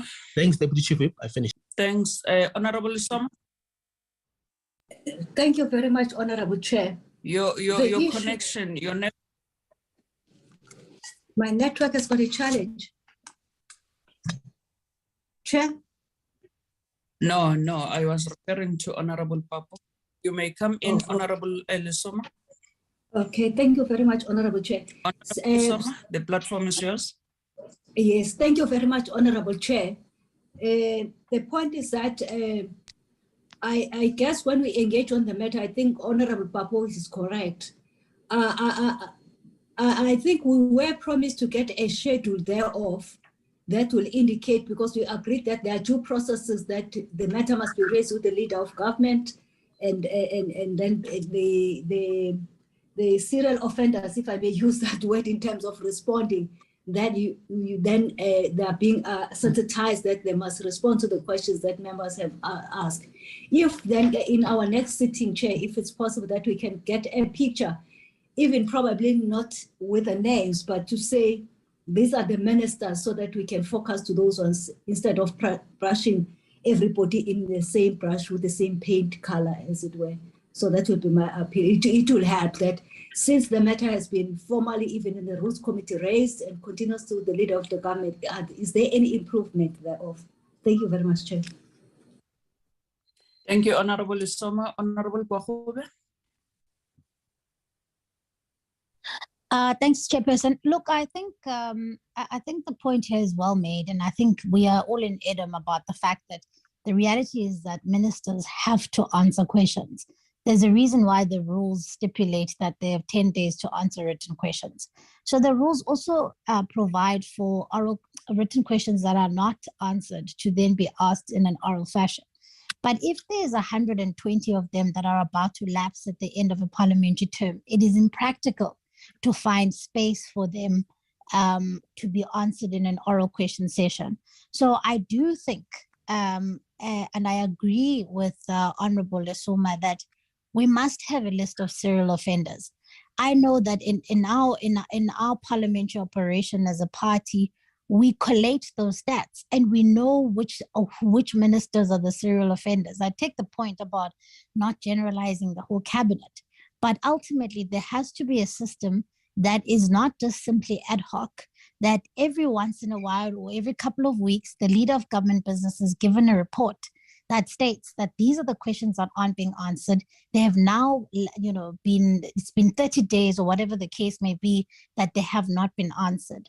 And I think that then it should be escalated, because there are some ministers who literally would not answer questions for an entire year.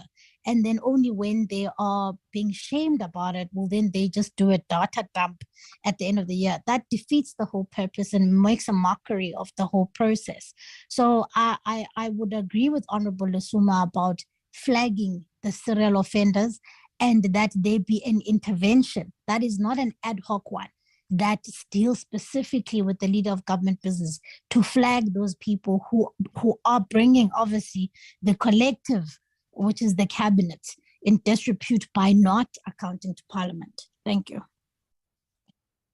Okay, thank you very much, honorable members. We heard all your views with regard to these matters. I hope it will be attended to. We'll get responses when we come back in our next meeting on Friday. I've already summarized